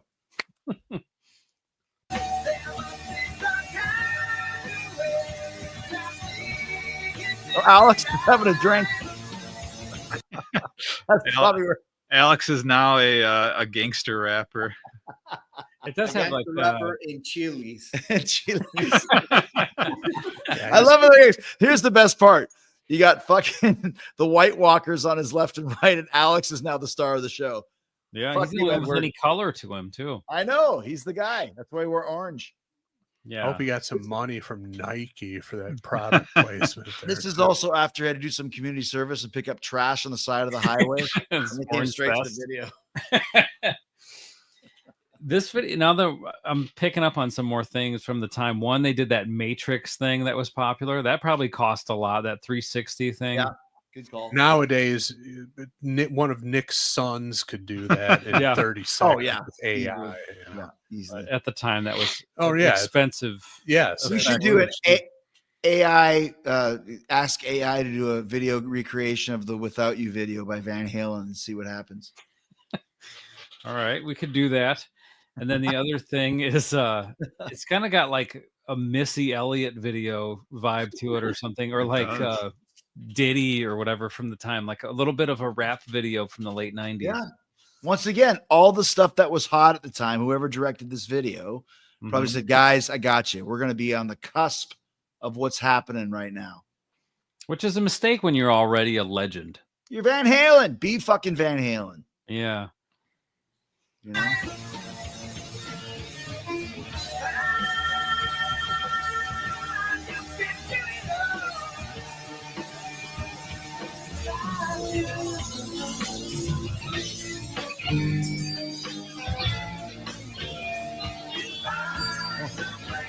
What? I was actually working on that trick instead of the card trick. Her This e- finger falls Yeah, off. I actually was Dropping a bullet on the floor. part of her finger. Oh, that's one of the songs on the record, Ballot or the Bullet. So that's the bullet. Oh, yeah. There you go. That's also- yeah. Oh, I didn't I- know. I I- didn't even notice. I that. was working on that this evening. What, the one where you do the thumb? You thing? have to- Yeah. you gotta bend your pinky back a certain way so the other person can't see it. working on that. It's 100% true. Hey, what is this supposed to signify? The disembodied finger. What is this? A nod to Big Lebowski? What is this? It may be. Like I feel not to computer graphics. I feel when that box of dainties arrives, it's not going to be dainties. It's going to be a fucking severed finger in cotton with a little blood on the bottom. Yeah, like in Lebowski. I can get you a toe, dude. Exactly. Lincolnberry pancakes. Uh, Can I also say this? Playing the part of Eric Carr on the Elder album is Gary Sharon on Van Halen 3. Where Yeah, maybe. he's super excited to be named the new member of the biggest band in the world. And this is what he's subjected to. Like, what the fuck? well, another one of my favorite quotes from Behind the Music is in the Guns N' Roses with Matt Sorum. He's like, I joined this band to play Welcome to the Jungle. What's with the grand piano? You know, it's like fucking, I got to play the Odyssey? Yeah. What? Makes no sense. But Fucking making love. so anyway. Yeah.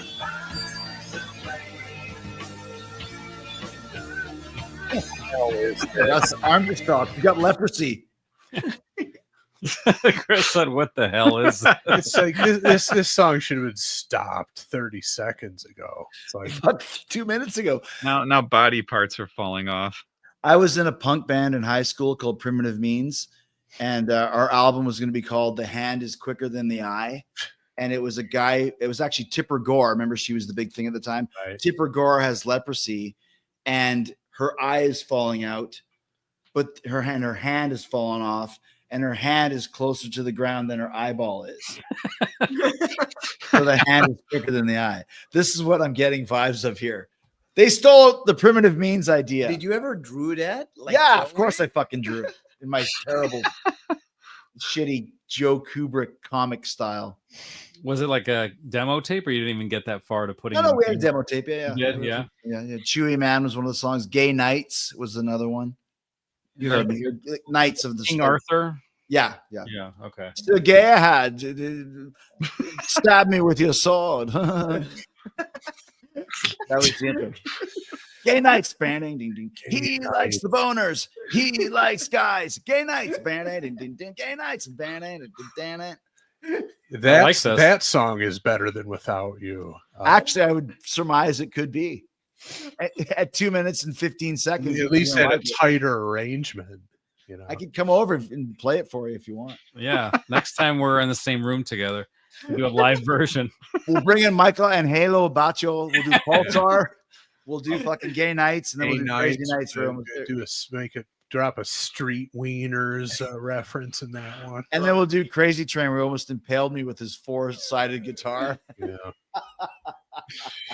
No, I cannot stop thinking of Gay Nights. Gay Nights, and he likes the boners with your sword. Your sword.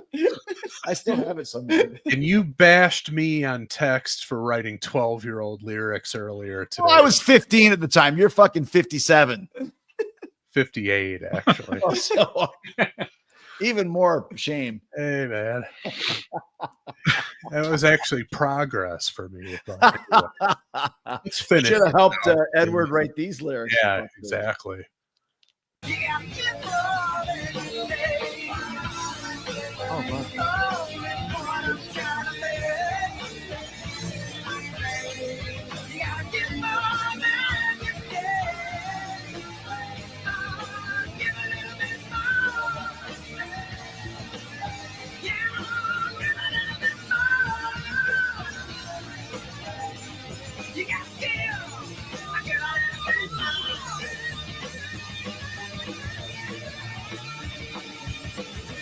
Other weird. What was that?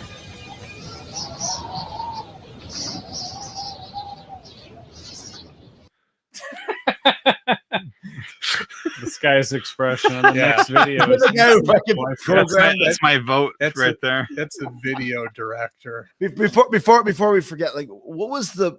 I said stop, but I know we only have another like 12 seconds left. That was it. That was it. What was the point of the double time outro for 5 seconds? To tack on another fucking section of the song to make it even 60, probably. Man, it's way too much going on. And then maybe even worse than that, what was the point of the last 3 seconds of the video where it just had the winter sound, and then it ended. with Michael What was the Anthony point of it being in the winter? in the lens. Yeah, it just doesn't make it. None of it makes any sense. Yeah. Somebody said, "Hey, I heard there's this hotel in Sweden that's made out of ice. Let's go Yeah. there." Yeah, let's go. there. Bowling for Soup just filmed a video there. We should go.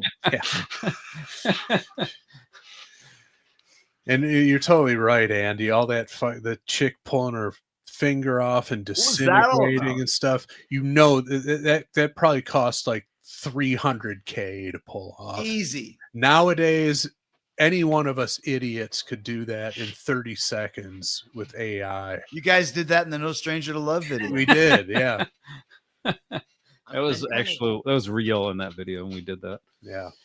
I'm really shocked that costed $1 million. Well, it was also 27 years ago, right? So Yeah, absolutely. yeah. I don't know, man. I got to tell you, this reminds me of when we did Better. Did somebody else pick that, or did I pick it, or did I listen to you guys doing it? What? Better by Guns N' Roses. Anyway, you slice it. I love that song until you guys dissected it, and I was like, wow, they're right. This Which isn't song? Better by Guns N' Roses. Mhm. I really like that song until you guys analyzed it, and I was like, wow. What did we say? You just said it think fucking- about the same thing, right? much like this. There's way too much going on, and it sucks. And I always I chose this song tonight because I always kind of like this song, but analyzing with you, You should know by now. miserable motherfucker. Bunch of sourpusses. I Yeah. actually like that song Better by Guns N' Roses. Yeah. I liked it. Well, From don't listen to the- Chinese- Yeah, don't listen to the episode. Don't listen to their Ruin it episode for you. of Pot of Thunder where they talk about it. It'll Yeah. make you feel bad. Well, you should know by now that you should know by now that that's what we Honestly, do. I did not remember like this video because from that era, everything was like Biscuit, like from my friends in high school. Yeah, right? Biscuit. Yeah. Yeah, like Limp Yeah. Bizkit. But now that I watch it again, it's like it's so crazy that the one that actually got in my head was Fire in the Hole, but it was because of the movie. Yeah, Because because it of was Lethal everywhere, Weapon. right? Yeah, Lethal Weapon. Yeah, But yeah. my memory is like saying, like my friend saying, it's so harsh that Daily Roth is not there anymore. Yeah, because Like, even Fire in the Hole is not a great song either. It's very mid tempo. right. You know? Yeah. But I remember that it had like the chorus at least was kind of catchy, like Fire. There was in parts the to all of this record that are okay, but as we saw in this song, Hole. a lot of them are not. So, anyways, Right. Disjointed, huh? Yeah, very much. completely. And that's what a producer is supposed to do, is to Yeah. take pieces, redo arrangements, take pieces out of one song, put it in another, and it just didn't happen here. There's no A oversight. producer or another alpha in the band, shall we Yeah. say? And none of it was happening. Yeah. So a perfect storm of chaos. They figured out the formula for chaos on this one. I'm showing Chris my YouTube history just to prove that I was watching a video where the guy pretended to pull his finger off, Yeah, I which believe would have been so strange if I were able to do it. it. And then this video came strange up. enough that you even worked on it. Earlier. All right. Anyway, Well, it's time for us to vote Sweet Surrender or Kick in the Crotch. Let's see. Let's have Nick vote first today. Whew, you know, I can't really kick it, but I'll give it a very, very slight artificial sweetener surrender. It's sweet surrender. like one packet of equal would be about. That's how sweet a surrender this is. So I want to. So we talked a lot about the music. Usually we harp on the video more than the music when we do these, but Yeah. I wanted to talk about the video, and it really, for me, didn't do any favors. It didn't. The old cliche of people hear with their eyes. The video didn't add anything favorable, in my opinion. And I was thinking, like, you have this pretty extravagant looking locale, the setting. You could have done, look at this video, and a few years prior, look at the runaround video. They're just on like a circular platform that spins. And I would much rather watch that Yeah. than this really just elaborate, visually, I'll give it to them, visually kind of stunning with all the light blue and everything like that. I'd rather watch them just on some sort of disc that's spinning around. Yeah. And I don't know. I think it just really comes off as overly self-indulgent. Just That's what it is. arrangement of the song, the fact that there's barely an arrangement to the song. There's no accountability to anybody, and that's what this is what you get when that happens. And I guess it could be just a sign of the time period that this is from, where, and I know Chris L has mentioned this in other episodes, you got a CD that can fit 80 minutes of stuff on it. Yeah.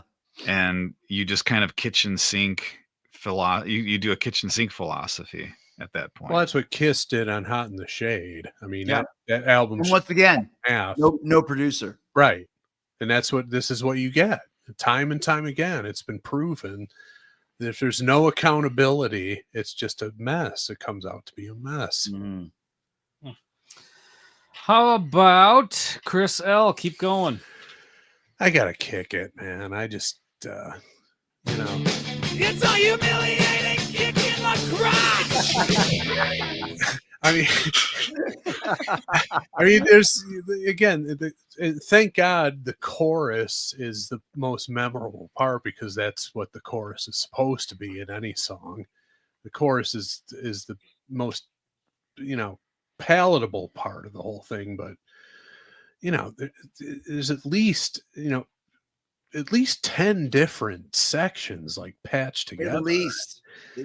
And it's just, this is the radio edit. It's 5 minutes and change. Apparently the album version is over 6.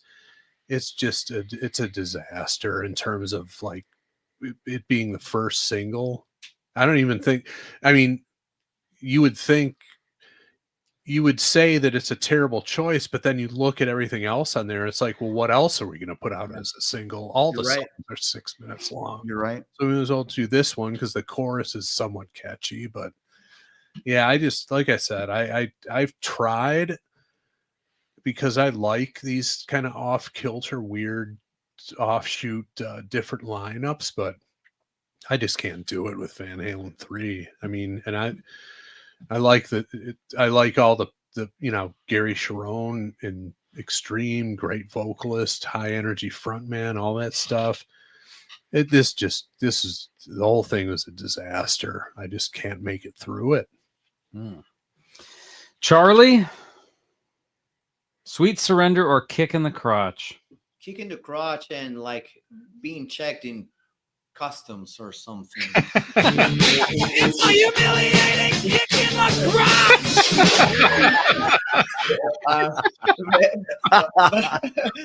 But it's mainly because it's Van Halen. It's like Van Halen, but given the time that I was 13 at the time, and if you gave me Van Halen 3 or Significant Other by Limp Bizkit, I'll get the Limp Bizkit album. So would I. Yeah. Which is kind of like weird. But I would do that. Getting kicked in the crotch while you're getting searched at customs.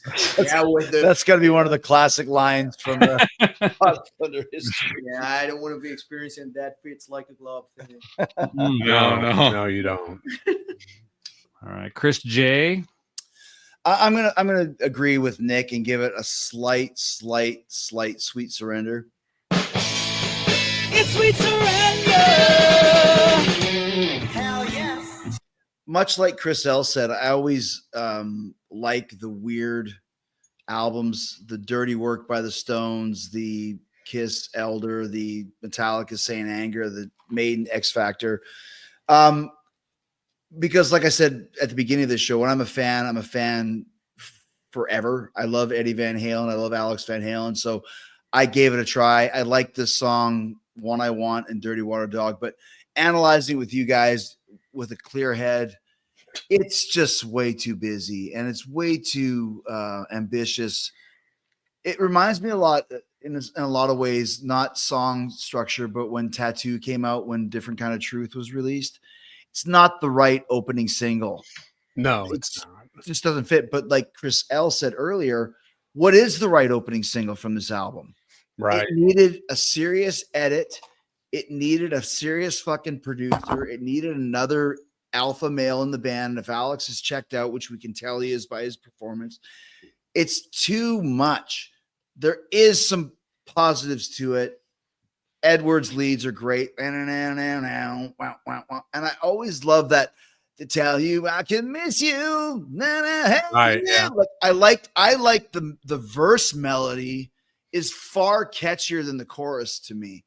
So it gets a slight nod, but wow, they did not make this easy for their fans. And I've talked with Steve Brown about this and Corey Taylor and Zach Throne, Van Halen fanatics who have the same attitude. Like this.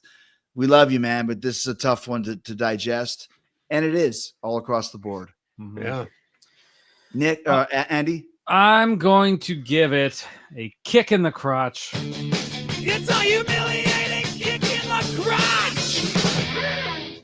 So, I know I heard this song. I know I've seen this video before. Probably, when it came out, I'm sure it wasn't something that you would have seen much, years later. I think that would have been about it. Like, yeah, the whatever the release time was. I remember seeing it. I know I've heard it before, but listening to it now, and as I'm sitting here, it's hard for me to tell you how the song goes. Like, I haven't heard it enough where I have it memorized that I'm really into it.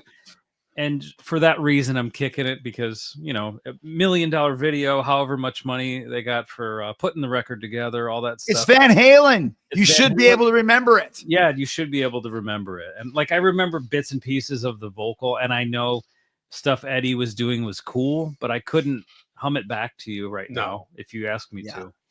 So, If all you guys would have said Sweet Surrender, I would not have allowed this to go to the Hall of Fame round. it couldn't happen. Huh? No. I was even thinking like, there's no way. I knew you guys wouldn't, but No, we weren't going to waste our time with a second round of voting here.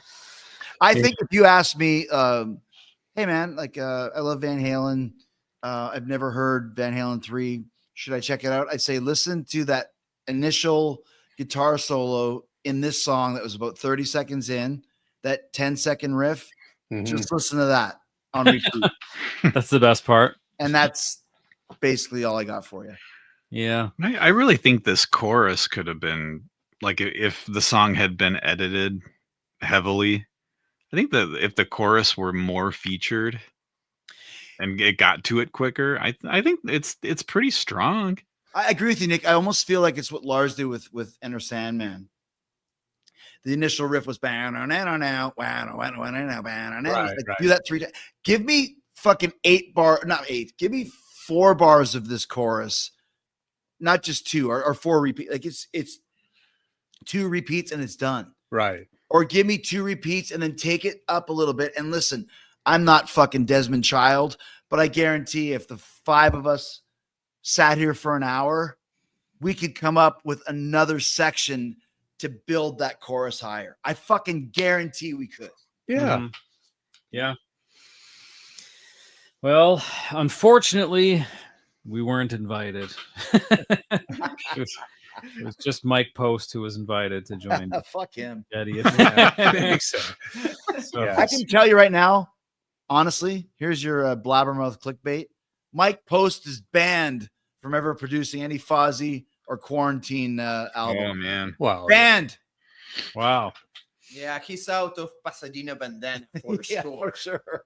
It's gonna be every interview that you do now. People are gonna I be know. asking about it. You think about I- Mike Post? He's fucking banned. I wouldn't even let him produce Pulsar for Christ's sake. That's how blackballed he is in this organization. Nice callback. All right. Well, if you disagree with us, we're sorry. That's just the fucking way it is. Do you guys have time to stick around for Yardo questions? Of course. Was All that right. Joe Pesci? He just asked if That that was- was Joe Pesci. It's close. Here, one more time. I'll play it for you. That's just the fucking way it is. I could see you thinking it is. That's Paul Explain, Lane. Andy, explain to Charlie what that is. So that's the singer Paul Anka. There's a tape, like a famous tape. You could find it on YouTube where he's tearing his band apart. I don't know if it's Yelling at his backstage band.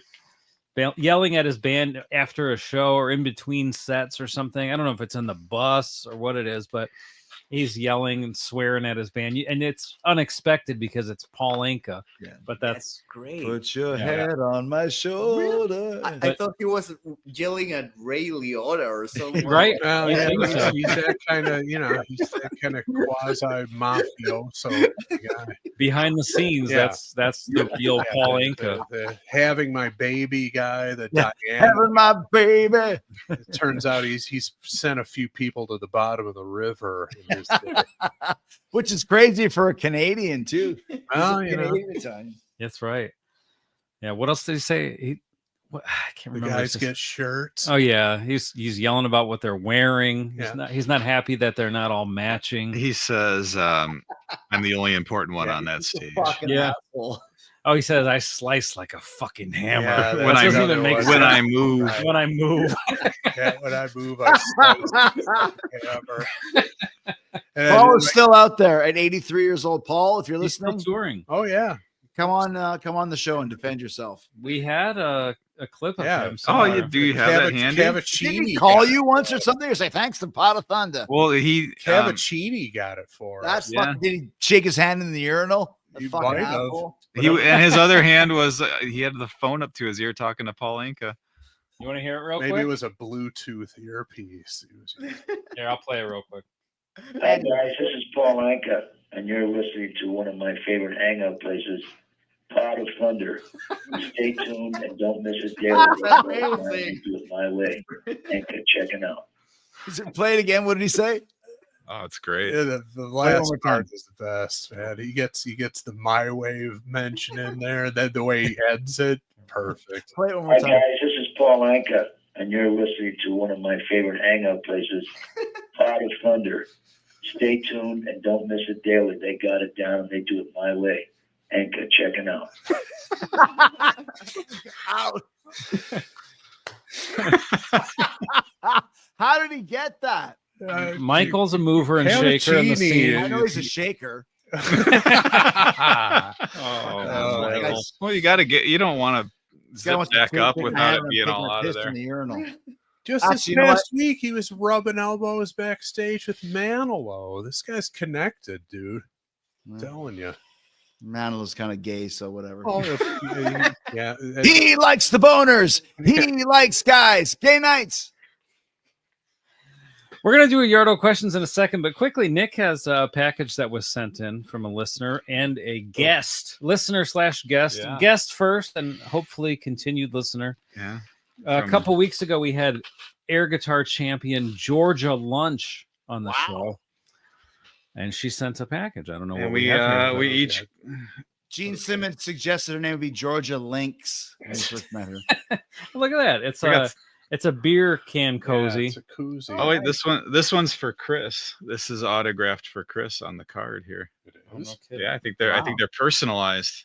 Beer Oh. cozy, Yeah, this is Nick. I got a That's trading card. Look at that. It's always lunchtime.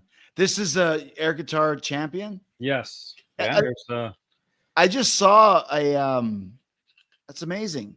Yeah, thank you I so just much. saw this on ESPN or something. It's like it's a thing now. Yes, that's where I first saw it on the Ocho. Literally the Ocho, right? Yeah. yeah, sticker. That's amazing. Well, Georgia Lynch, congratulations on your on being the champ. That's amazing. Well, she was the champ. Apparently, she's been dethroned, which is outrageous, and That's she's on a bullshit. quest to take her crown back. But She'll be One of back. those fucking assholes from Gorky Park. Who yeah, with the nacho guitar. On the back of her card, quickly before we do our Yardo questions, signature song "Ride the Lightning," Wow. and then career highlights. Once beat Yngwie Malmsteen in a donut eating contest. A great. Fucking feel the fury, Georgia. That's a great Fucking dime. feel the fury. Great dime bag. Oh, that whole the sound. donut thing. That's- Can I just say this? that's If, right. if George is listening, I went to ACDC last week, and I always make sure, like, I don't have a problem spending money on concert tickets. I have a job. I don't fucking buy anything else. I go to the fucking front row and I have the guardrail, Mhm. and that's my air guitar. I literally You use the I used it in Madison Square Garden with Kiss. I used it with DC, and I'm going to use it next week with Metallica. I got the guardrail. That's my air guitar. So Where are you seeing Metallica? what's that? Where are you seeing Metallica? They're coming to Tampa for the 2-night thing. So Right on. Yeah. So is I'll be front row. Pantera there one of the days. Is what? Pantera. Yeah, there? they're on Sunday. Yeah. Okay. So actually, the Friday is Limp Bizkit is going to be there. Really? Oh, there you go. Yeah, I won't be, but I didn't know Corey that. Feldman also? Or oh my god, isn't If he Corey touring with Feldman them? opens for? Well, it can't be worse than when I saw Jim Brewer open for Metallica. So whatever. Either become a fucking painter, a comedian, or a shit fucking idiot singer, and you can open for your favorite bands. Don't try and practice. Don't learn your craft. Don't learn how to sing or work a crowd or play guitar. Paint, jokes, Shit, fucking idiot. buffoons. Yeah, exactly. Okay. Fucking asshole. Can I Shit. can I read the card real quick? I'm sorry, I didn't mean to. Oh, that's Yeah, okay. yeah. It starts out. Georgia It's, lunch, Georgia. it's very tender. So at the beginning, dearest boners. Wow. First and foremost, thank you for the opportunity to write that greeting. Seriously, I appreciate the new connection to the POT family and your support for me and all of US air guitar. Hope you enjoy the Georgia lunch swag.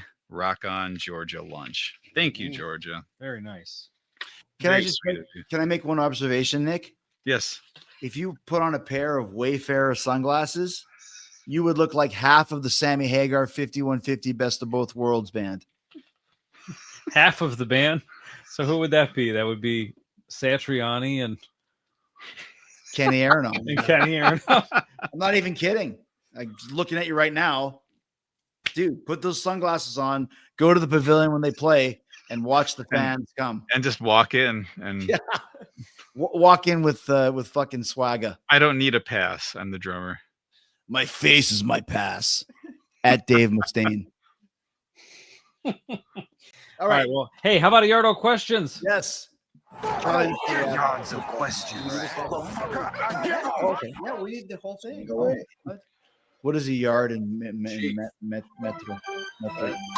Yadala?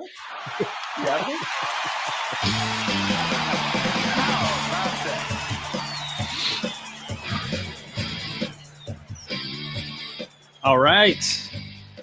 You know, I wanted to ask Charlie while Andy's looking for the yards. Is I don't know if I'm saying it correctly, but I recently bought something I was going to use for one of the baked items on the show. Lucuma fruit. Am I saying that right? What? Lucuma? I don't know. Lucuma. Lucuma. Okay, I don't know how to say it, but now I do. It's I bought a bag of powdered lucuma, Charlie's baffled. and it's quite good. It's like a fruit, like a flavor. Like the reason why I know it is because it's an ice cream flavor. Oh. Yeah, It's a yeah. really popular ice cream. So it's And not yayo. And it looks like Not yayo. Like yellow? He said yayo. Yayo? Yayo. No, yayo. and it looks like what, an avocado, but it's got two things in it instead of one. Like it's like color orange. Oh, okay. I don't know. Okay, but yeah, it's lucuma. Yeah, But I just found it, and it's Peruvian, so I figured I'd ask you I about don't it. know if it's actually Peruvian, but what I know is like it's like a really popular ice cream flavor back in South America. Yeah, it's really good. All right. Nosotros listo por medida de yarda preguntas. All right. This week's Medida de yarda preguntas. Yarda Preguntas. Medida de yarda preguntas. Does that make any sense? Yes. Yeah, it makes sense because it's the yards. La yarda. Sí. La medida de yarda. Yarda. But yarda is also like your back. Like your front yard or back Like your backyard. Backyard, right? Patio. Patio. Okay. Yeah. Okay. So yarda La yardas is the measurement. Okay. So yeah. patio is your yard. Yarda is the measurement. Michelangelo patio. Pulsar con Michelangelo patio. This week's Yardo questions comes to us from Colin Taco Bell. Oh, geez. Hello, Yes. Colin. Hey, Colin. Doubt It that's says- his real name. AKA the Pope of Podthundistan. So. That's right. AKA the Pope of Medina de Arda. He says, "Hey, boners, Taco here again. Q groans from the sofa. And that is Boo. That's what he got. with a yard for you boners." Jeez. Question 1. Can you think of anyone who joined a band that you thought would be a terrible fit, but turned out to be pretty good? Wow. That's a great question. Yeah. What was the question again? Can you think of anyone who joined a band that you thought would be a terrible fit, but turned out to be pretty good? Well, I'll lead it off because I got one that just popped in my head, but I got it, and I mentioned them earlier, but I'm going to say Audio Slave. When you hear Chris Cornell essentially fronting Rage Against the Machine, you're like, well, how is that going to work? But I actually like Audio Slave probably more than I like Soundgarden or Rage, to be honest with you. I mean, I think they put out 3 solid albums. They kept the sort of the sound of the band, but adjusted it to Cornell's style and songwriting approach. And when I first heard that they were going to be in a band together, I was like, I can't imagine that sounding good, and it sounded great to me. Wow, that's a great question, man. I mean, I'll throw one out there. I didn't think he wasn't going to be good, but like I said, I just saw AC/DC, and seeing Matt Logg and Chris Chaney as the rhythm section for the band. Huge Phil Rudd fan, and also Chris Slade is a good friend of mine. So when I found out they were getting Matt Logg, I'm like, well, who is this guy? How good can he be? So good. He fucking killed it. He crushed it. Amazing. And Chris Chaney, I made the mistake of don't judge a book by its cover. He looks like a fucking schoolboy. Yeah. You know, like, to grow your hair out. You're an AC/DC. The worst hair you have, the better. Yeah, that's true. Right? Like he's got this fucking almost like if Andy brushed your bangs down, like it just looked like Yeah. But what a great job those guys did. And I knew they would, because Angus isn't going to pick anybody that's not good. But just hearing about it at first, you're like a brand new rhythm section for AC/DC at this stage of the game. Whatever. And meanwhile, they fucking crushed it. And the whole gig was brilliant and amazing. So thumbs up to both those guys. Especially Chris Chaney with his bad hair.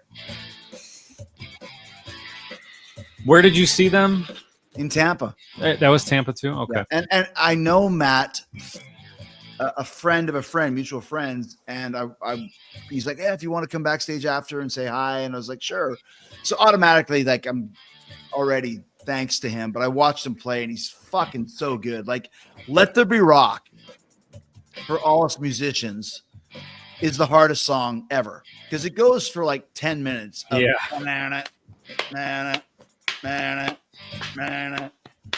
you're like, that's not hard, really. Play that for 8 minutes. Yeah. That's like a Ramones concert when people say it's easy, and then Ramones, I agree, but Ramones are playing the songs are 2 minutes long. I know, but they take 3 seconds between the songs. 1, 2, 3, 4. I agree, but this is fucking. It has to be locked in. Yeah. For 10 minutes, so Yeah. Angus can solo over it. And if you get it wrong, it's like he's looking for Malcolm. Chris Slade told me it's the 16th note on the drums, which musicians understand. And he said if I fucked up one of those 16 notes in 10 minutes, Malcolm would give me shit after. So that is so locked in and brilliant. It's like, wow, what a fucking. I don't know how long they rehearsed. I know it's months. But to jump right in with that, and Stevie Young too, replacing the irreplaceable Malcolm Young. Go see AC/DC. If you've seen them or haven't seen them, go see fucking AC/DC. How is Brian?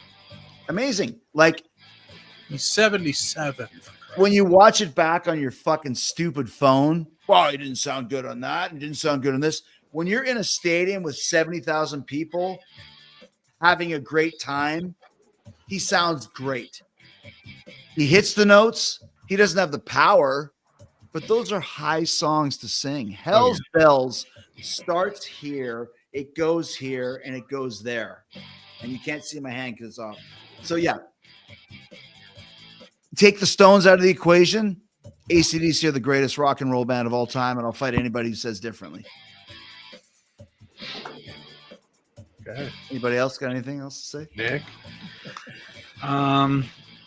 So I believe that the question, the way that it's worded, says pretty good.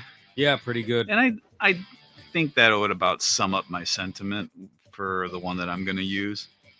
When I heard Paul Rodgers was going to front Queen, Good call. I thought, yeah, he's great. They're great. I don't see it working, though. That's a great call. And the studio album they came out with, I never got into. But the live stuff that I've heard, I thought, okay, how is Paul Rodgers going to do whatever, pick a Queen song that was on there. And then you listen to it, it's like, I think the appropriate phrase is, pretty good. Like, I mean, he's a legend. They're legends. It doesn't have to work, but it kind of did. It was pretty good. That's a great call, Nick. And I'll take it one further. When I heard that, escaping me. Who's the singer? Adam Lambert. I'm like, come on, dude. Adam Lambert is a great addition to that band and singing Freddie's tunes. When you first see it, you're like, American Idol. And I loved Adam Lambert in that show. But the Paul Rodgers one worked live, and the Adam Lambert works even better because he has the pompousness. So, yes, both of those. Charlie, do you have one? Yeah, and this is kind of weird because honestly, like, I pretty much think that everybody loves Metallica here, and one of my favorite bass players in Metallica, because that's the one that I met because it was in my timeline of what I was listening to, was Jason Newsted, right? Not it was not Cliff Burton. Yeah, of course. Right? But then Rob Trujillo appears, right? By the way, Trujillo is a place in Peru. They got really good seafood. And the thing is that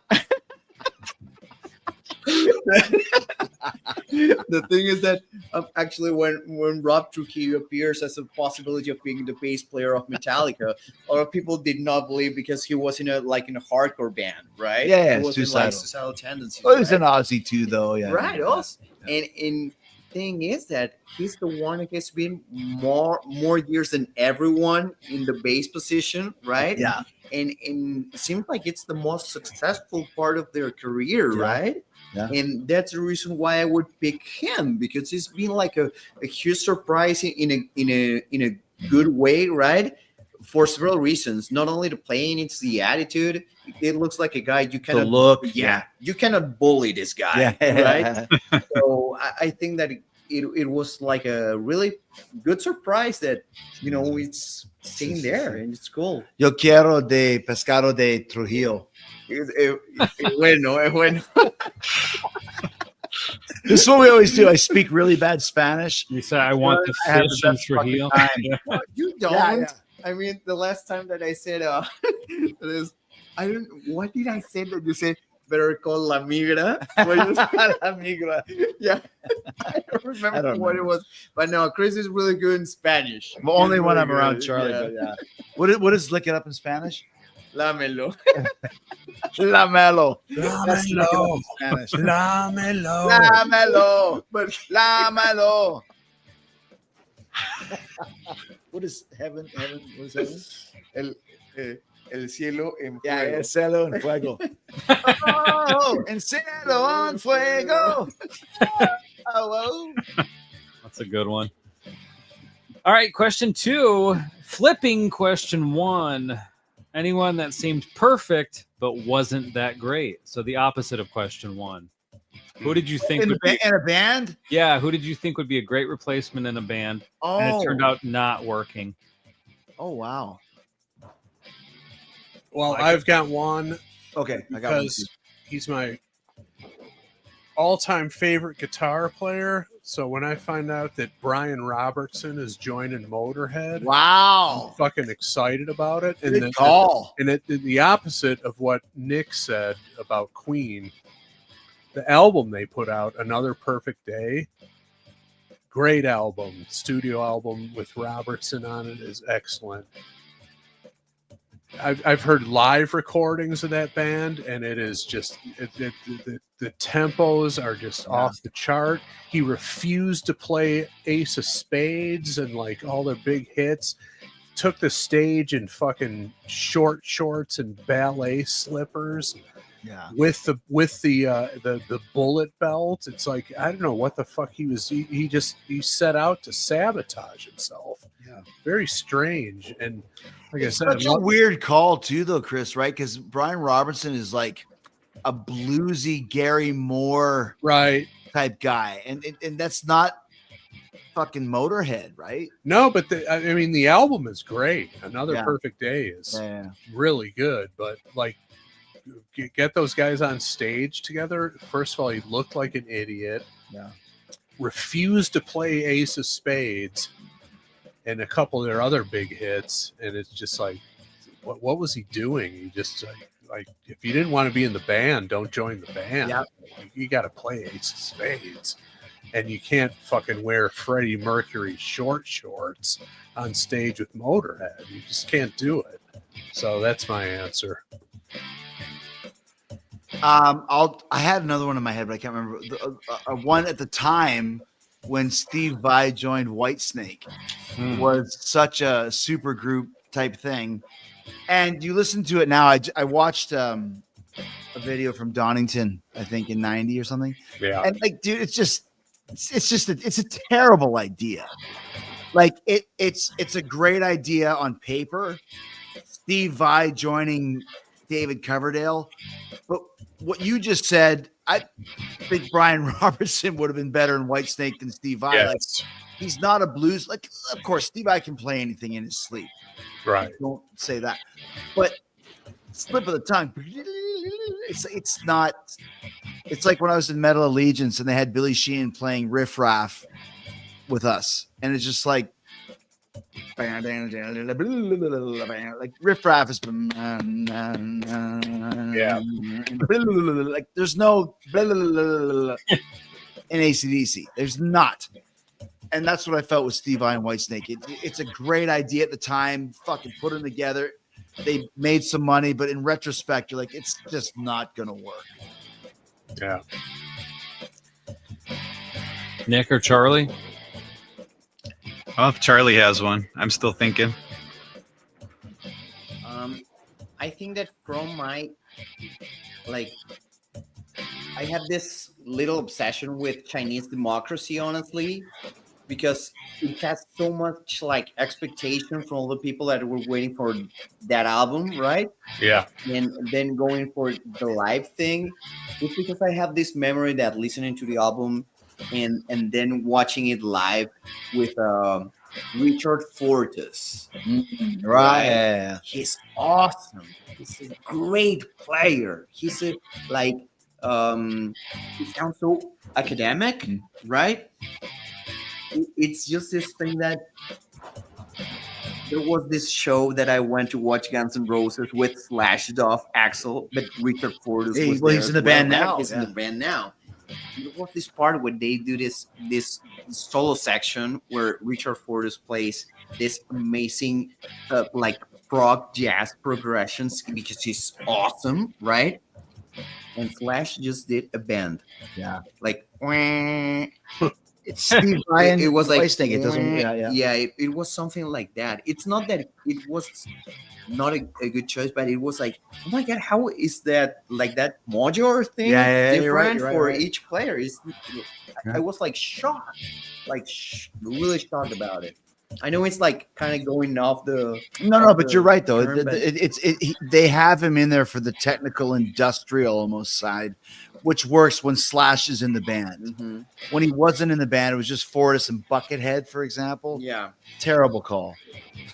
You think Buckethead was a terrible call? Terrible call for Guns N' Roses.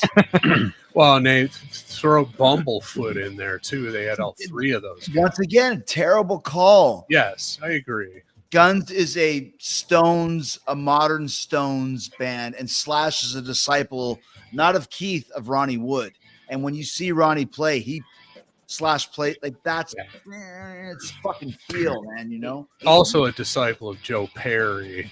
That agreed, and that Joe could be in the Stones too. Yes, exactly. You just mentioned something like I just like thought of. They needed 3 guys to replace one. That's true. That's Yeah. crazy. Well, and Izzy can't be replaced. They still never replaced him. Yeah. I got one more before Nick says.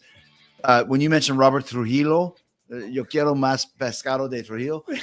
When Rob went to Metallica, do you remember that Jason went to Ozzy? You guys remember this? No, I don't. Fucking exactly. The big news was when Rob went to Metallica, Sharon pulled the huge coup of getting Jason Newsted in Ozzy's band. It fucking went over like the proverbial Eddie Van Halen fart in an ice hotel. Is that because Jason didn't like he was in a position where he didn't want to put up with anything that he didn't want to deal with? He at that doesn't time? have for exact. Don't want to get into the specifics of stuff. Mhm. Didn't fit. Jason is a thrash metal player. Ozzy's fucking Sabbath blues, same thing. It's a blues thing. It's Geezer and it's fucking, it's Bob Daisley. And Jason was like a pick guy. Let me chart this stuff out. It lasted for one Ozfest, but at the time you're like, this is great. It's like a NHL trade or a Major League Baseball trade. The bass player for Metallica traded for the bass player to Ozzy. Yeah. Like, yes, I'm all in, but it just didn't work out. Right. It's kind of like how in the last couple years, those 3 metal bands traded drummers unofficially. It was Slipknot, Sepultura, and Suicidal Tendencies. All 3 of their drummers shifted to one of the other bands at the same time. Slipknot's guy Went to Suicidal. Jay Weinberg went to Suicidal. right. Suicidal guy whose name is escaping me now, but he's that dude. He's like a younger guy who plays a lot of jazz stuff. Where'd he go? He went to Sepultura. Oh, Sepultura's drummer went to Slipknot. Eloy Casagrande. Yeah. All 3 of them. That's a great call. Yeah, I was like, that's weird. It almost seems like it was arranged intentionally. But all those ones worked. Yeah, so far, right? Do you have one, Nick? Did you? Yeah, kind of. It's a bit of a twist on it, I guess. but- Grayson, hold on. Grayson Neck Rootman. Yes, Grayson. Yeah. Just rolls off the tongue, doesn't Right. it? Go ahead, Nick. Sorry. So it kind of involves a replacement musician being replaced by the original, and it kind of realizing that the replacement was probably better than the original. Mm. And I'm going to go with the Misfits. Mm. I'm going to say when they had Michael Graves, when they got everything going again in the mid 90s, then that only lasted a couple albums and went away, and then Danzig's back after all these years. Anything I've seen has been pretty underwhelming. Yeah. So it's like one of those things where, the original guy's back, awesome. Like creatively, the guy who started it all and the driving force and everything like that. But as far as the performances and just the overall sound of it, it's you want the replacement. Yeah. Who asked those questions, Andy? Colin Taco Bell. Colin Taco Bell. Great fucking questions. Those are great. That was a great question. Great job. Well, he's got one more. Let's see if he ruins it. He gets asked the whole Medito Diarda. Yes. Yes. Question 3. What are your thoughts on bands with one guitarist? When the solo arrives, the guitar drops out, and you just have drum and bass in the background. Motley Crue are a good example. I'm not a big fan personally, says Colin. Motley Crue is a good example. Hey, motherfucker, you ever heard of Van Halen? I had my first car was a 76. Listen to this, Colin Taco Bell, if that's your real name. My first car was a 76 Volare. And I put a stereo in and I fucked it up. I didn't know what I was doing at the time. And I didn't connect A, B, C, D. So all I had was one speaker. And it would play only the one side of channel. Yeah. Van Halen 1. All I heard the entire time I had this 76 Volare was vocals, drums, and bass during the solo. So the solo would start and be like, what happened? Boom, boom, boom, boom, blim, boom, boom, boom, boom, boom, boom, boom, boom, boom, boom. You know what song that is? So yeah, there's no fucking rhythm guitar on the first Van Halen record. I can vouch for that. Yeah. And it's pretty fucking crazy, right? But to me, like that seems like how they used to do it back in the day when you had a 3-piece band essentially and no overdub. So I don't know. What do you guys think about it? Van Halen 1 is a great example because I think it was my first CD ever. My sister went to the States back in 1999, I think. To Best Buy. Yes, she did. And she got me like the Van Halen 1 and the Van Halen Greatest Hits. That's how I got to We White Magic during all this conversation. But the thing is that I love the fact that there was like this CD that had like 9 or 10 songs and it lasted like 30 minutes. And it was, like I said, if you don't have a proper audio system, stereo, you listen just to one thing. Yeah. And you could turn the knob and just bass, just guitar. Yeah.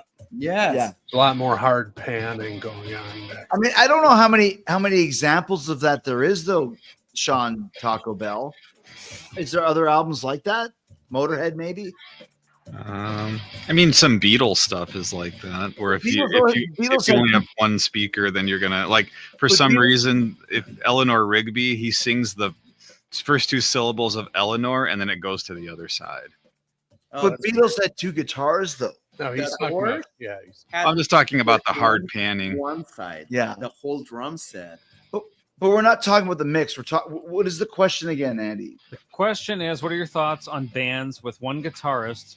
When the solo arrives, the guitar drops out, and you just have drum and bass in the background.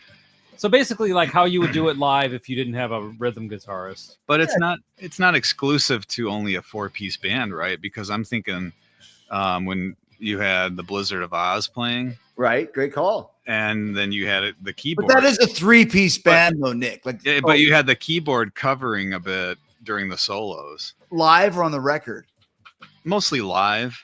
Well, right. On the record, there's a lot of, you could overdub the rhythm guitar. Yeah, because Randy always played rhythm over top of his. Solos, but as far as in a live setting, it drops, the guitar just kind of goes and does its thing. But going back to what Jericho said earlier, when you're in the venue and you're surrounded by thousands of people and you're listening to stadium sound system, your brain kind of fills in those missing pixels. So it's not lacking when you're in the moment.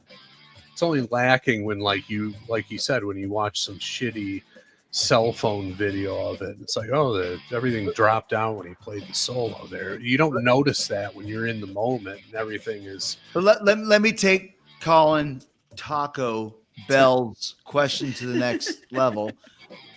Let's talk about 4-piece bands, essentially 3-piece bands, who would do that live. Take Ozzy out of the equation because he had a keyboard player. So you got Van Halen. Well, the Who would be another great example. And you got this end whistle with this massive bass sound that just filled out everything. So that's a great example. But that's 60s to mid 70s who are like the Stones with 12 guys. Right. Yes. Right. I mean, I'm just trying to think of legit 4-piece bands. I mean, Dawkins is one, Mm-hmm. but just throw others out of any. Bobby Root in the chat said Pantera. Rex would take over Dime's That's a rhythm great. part. That's a fuck to this day. Yeah. That's a great call. So Colin, Taco Bell, I love that. Like when you watch Pantera play now with Zach and Rex and Charlie, that's all you get. There is no overdubs at all. And then there never was rhythm guitar over the top of the solos. And Rex, by the way, is a very underrated bass player. His fucking bass lines that bust out during the solos, you can tell that Pantera, and this is not a revolutionary point, you can tell Pantera are huge Van Halen fans. Whenever Dime goes to the solo, Rex lays it down. And it's fucking very Van Halen. Mm-hmm. And it's killer. So that's a great example. So my answer to your question, Colin, Taco Bell, is I think it's awesome if you have the right guys playing that understand the element of a 3-piece.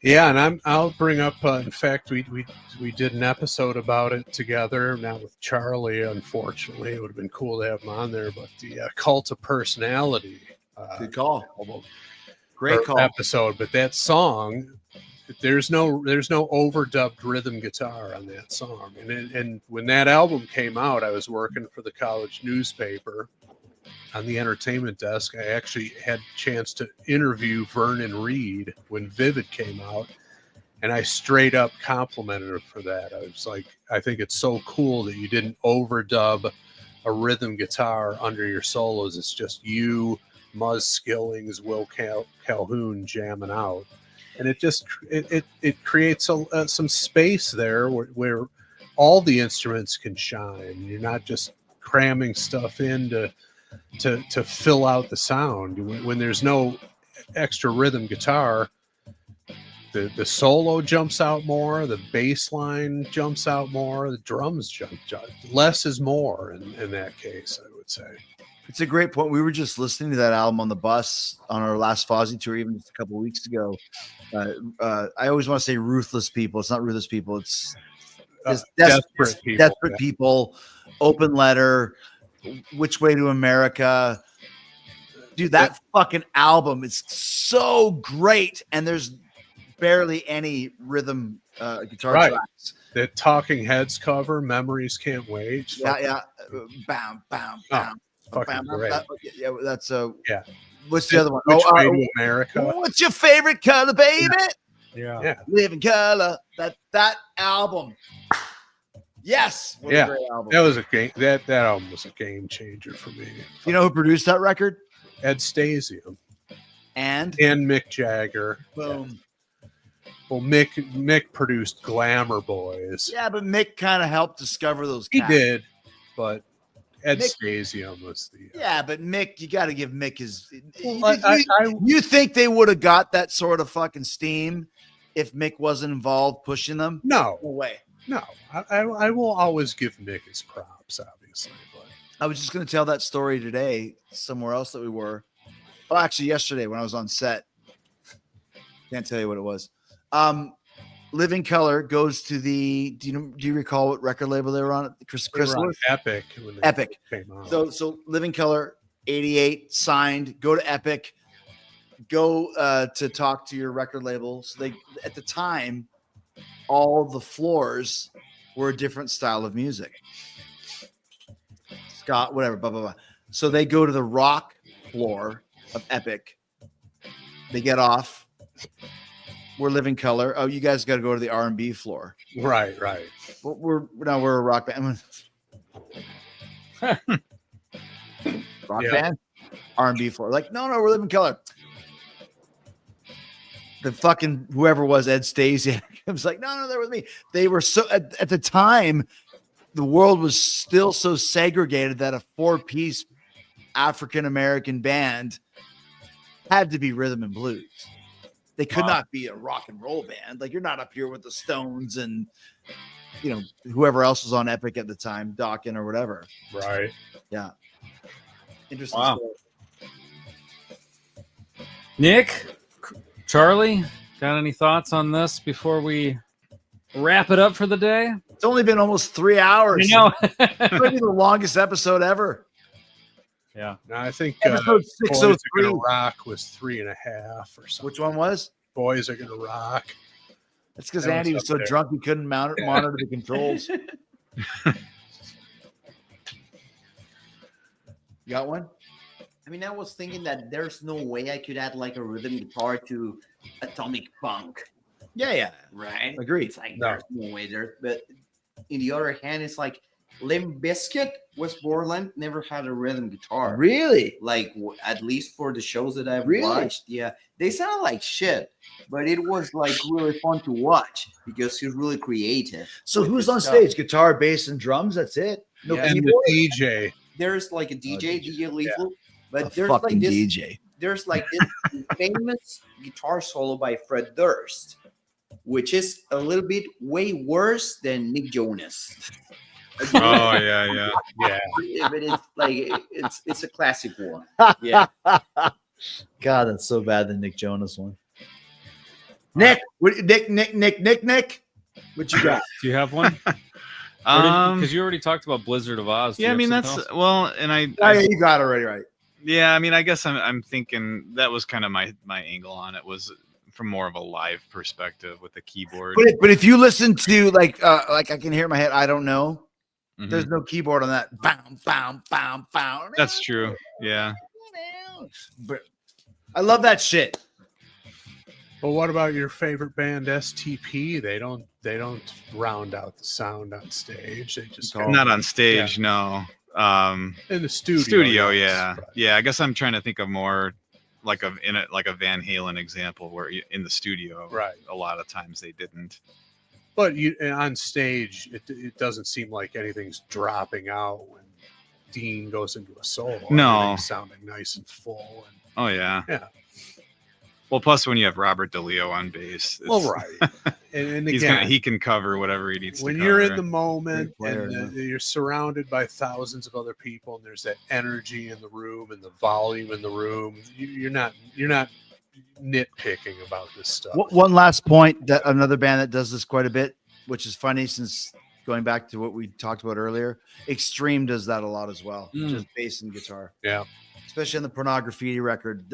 I don't know if there's any guitar overdubs on that. There might be a few, but it's all bass and guitar during the solos. A good one. Mr. Big does that. Mr. Big, yeah.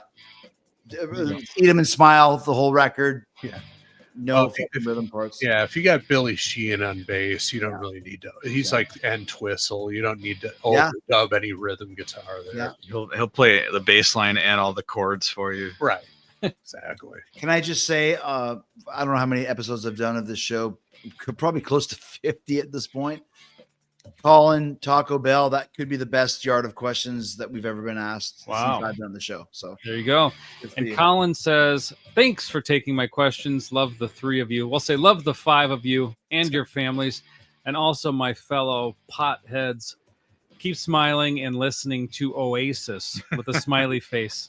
Colin loves Oasis. Hey, Colin, Taco Bell, leave my family out of this, you fucking asshole. Oh, thank you, Colin. All right. Well, we did it, guys. Thank you so much for joining us. Yeah, we're pushing 3 hours here. So Yeah, thanks for giving us something to do on the night off in St. Croix. yeah. What state Wow. are we in, Charlie? We're in the middle of fucking nowhere. What state are we in, though? We're in Minnesota. We are not. But No, hey, wait. close. We're in Wisconsin. That's Yes. it. Yes. All right. Well, guys, thank you again. If you were someone who was joining us live, and this is these dates didn't already happen, the 30th up there. Actually, it's St. today. Croix Casino in Webster, Wisconsin. Yep. then And the 30th. Saturday night, Crusher Fest, Milwaukee. Look it There's up. a rumor that the mysterious Chris L might appear. Yeah, I'll text you about that. Maybe we can have another night at the Forgeberry situation afterwards. Fucking That's a whole hilarious. other podcast. Yeah, ridiculous. But yeah, I'll text you about that. Yeah, we'll be there, man. All right. All right, guys. Thank you. Enjoy Thanks for your having us, shows. guys.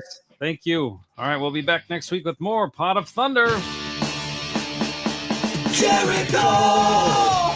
Oh, his voice is music to our ears. Jericho.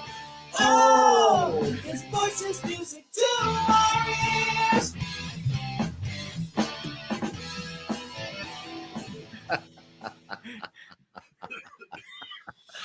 That was fun, guys. Thank you. Great time. Thanks, guys. Sure. Thank you, Charlie. Good seeing you again, man. Yeah, Charlie. Good to So you guys don't want to stay up see you later guys. and hang out all night? What do you got? School tomorrow? Yeah, we got school tomorrow, man. All right, guys. All right. Thanks for always accommodating us. Of course. Yeah, Thank you. Charlie, say something in Spanish. Gracias, amiguitos. Fucking God. That's it. Like, are we still recording? Well, Then say it in that Spanish. Don't well, worry about it. Gracias, amigos del Pot of Thunder, por vernos. Ha sido una noche maravillosa aquí en Wisconsin. Los queremos mucho. Inscríbanse aquí en el Patreon. Y si no lo hacen, pues váyanse a la puta madre que los parió. Sí, muchas gracias Yeah. de Merdito de Yarda. De preguntas. All right, guys. Thank you. Thank you again. We'll see you So good. soon. So good.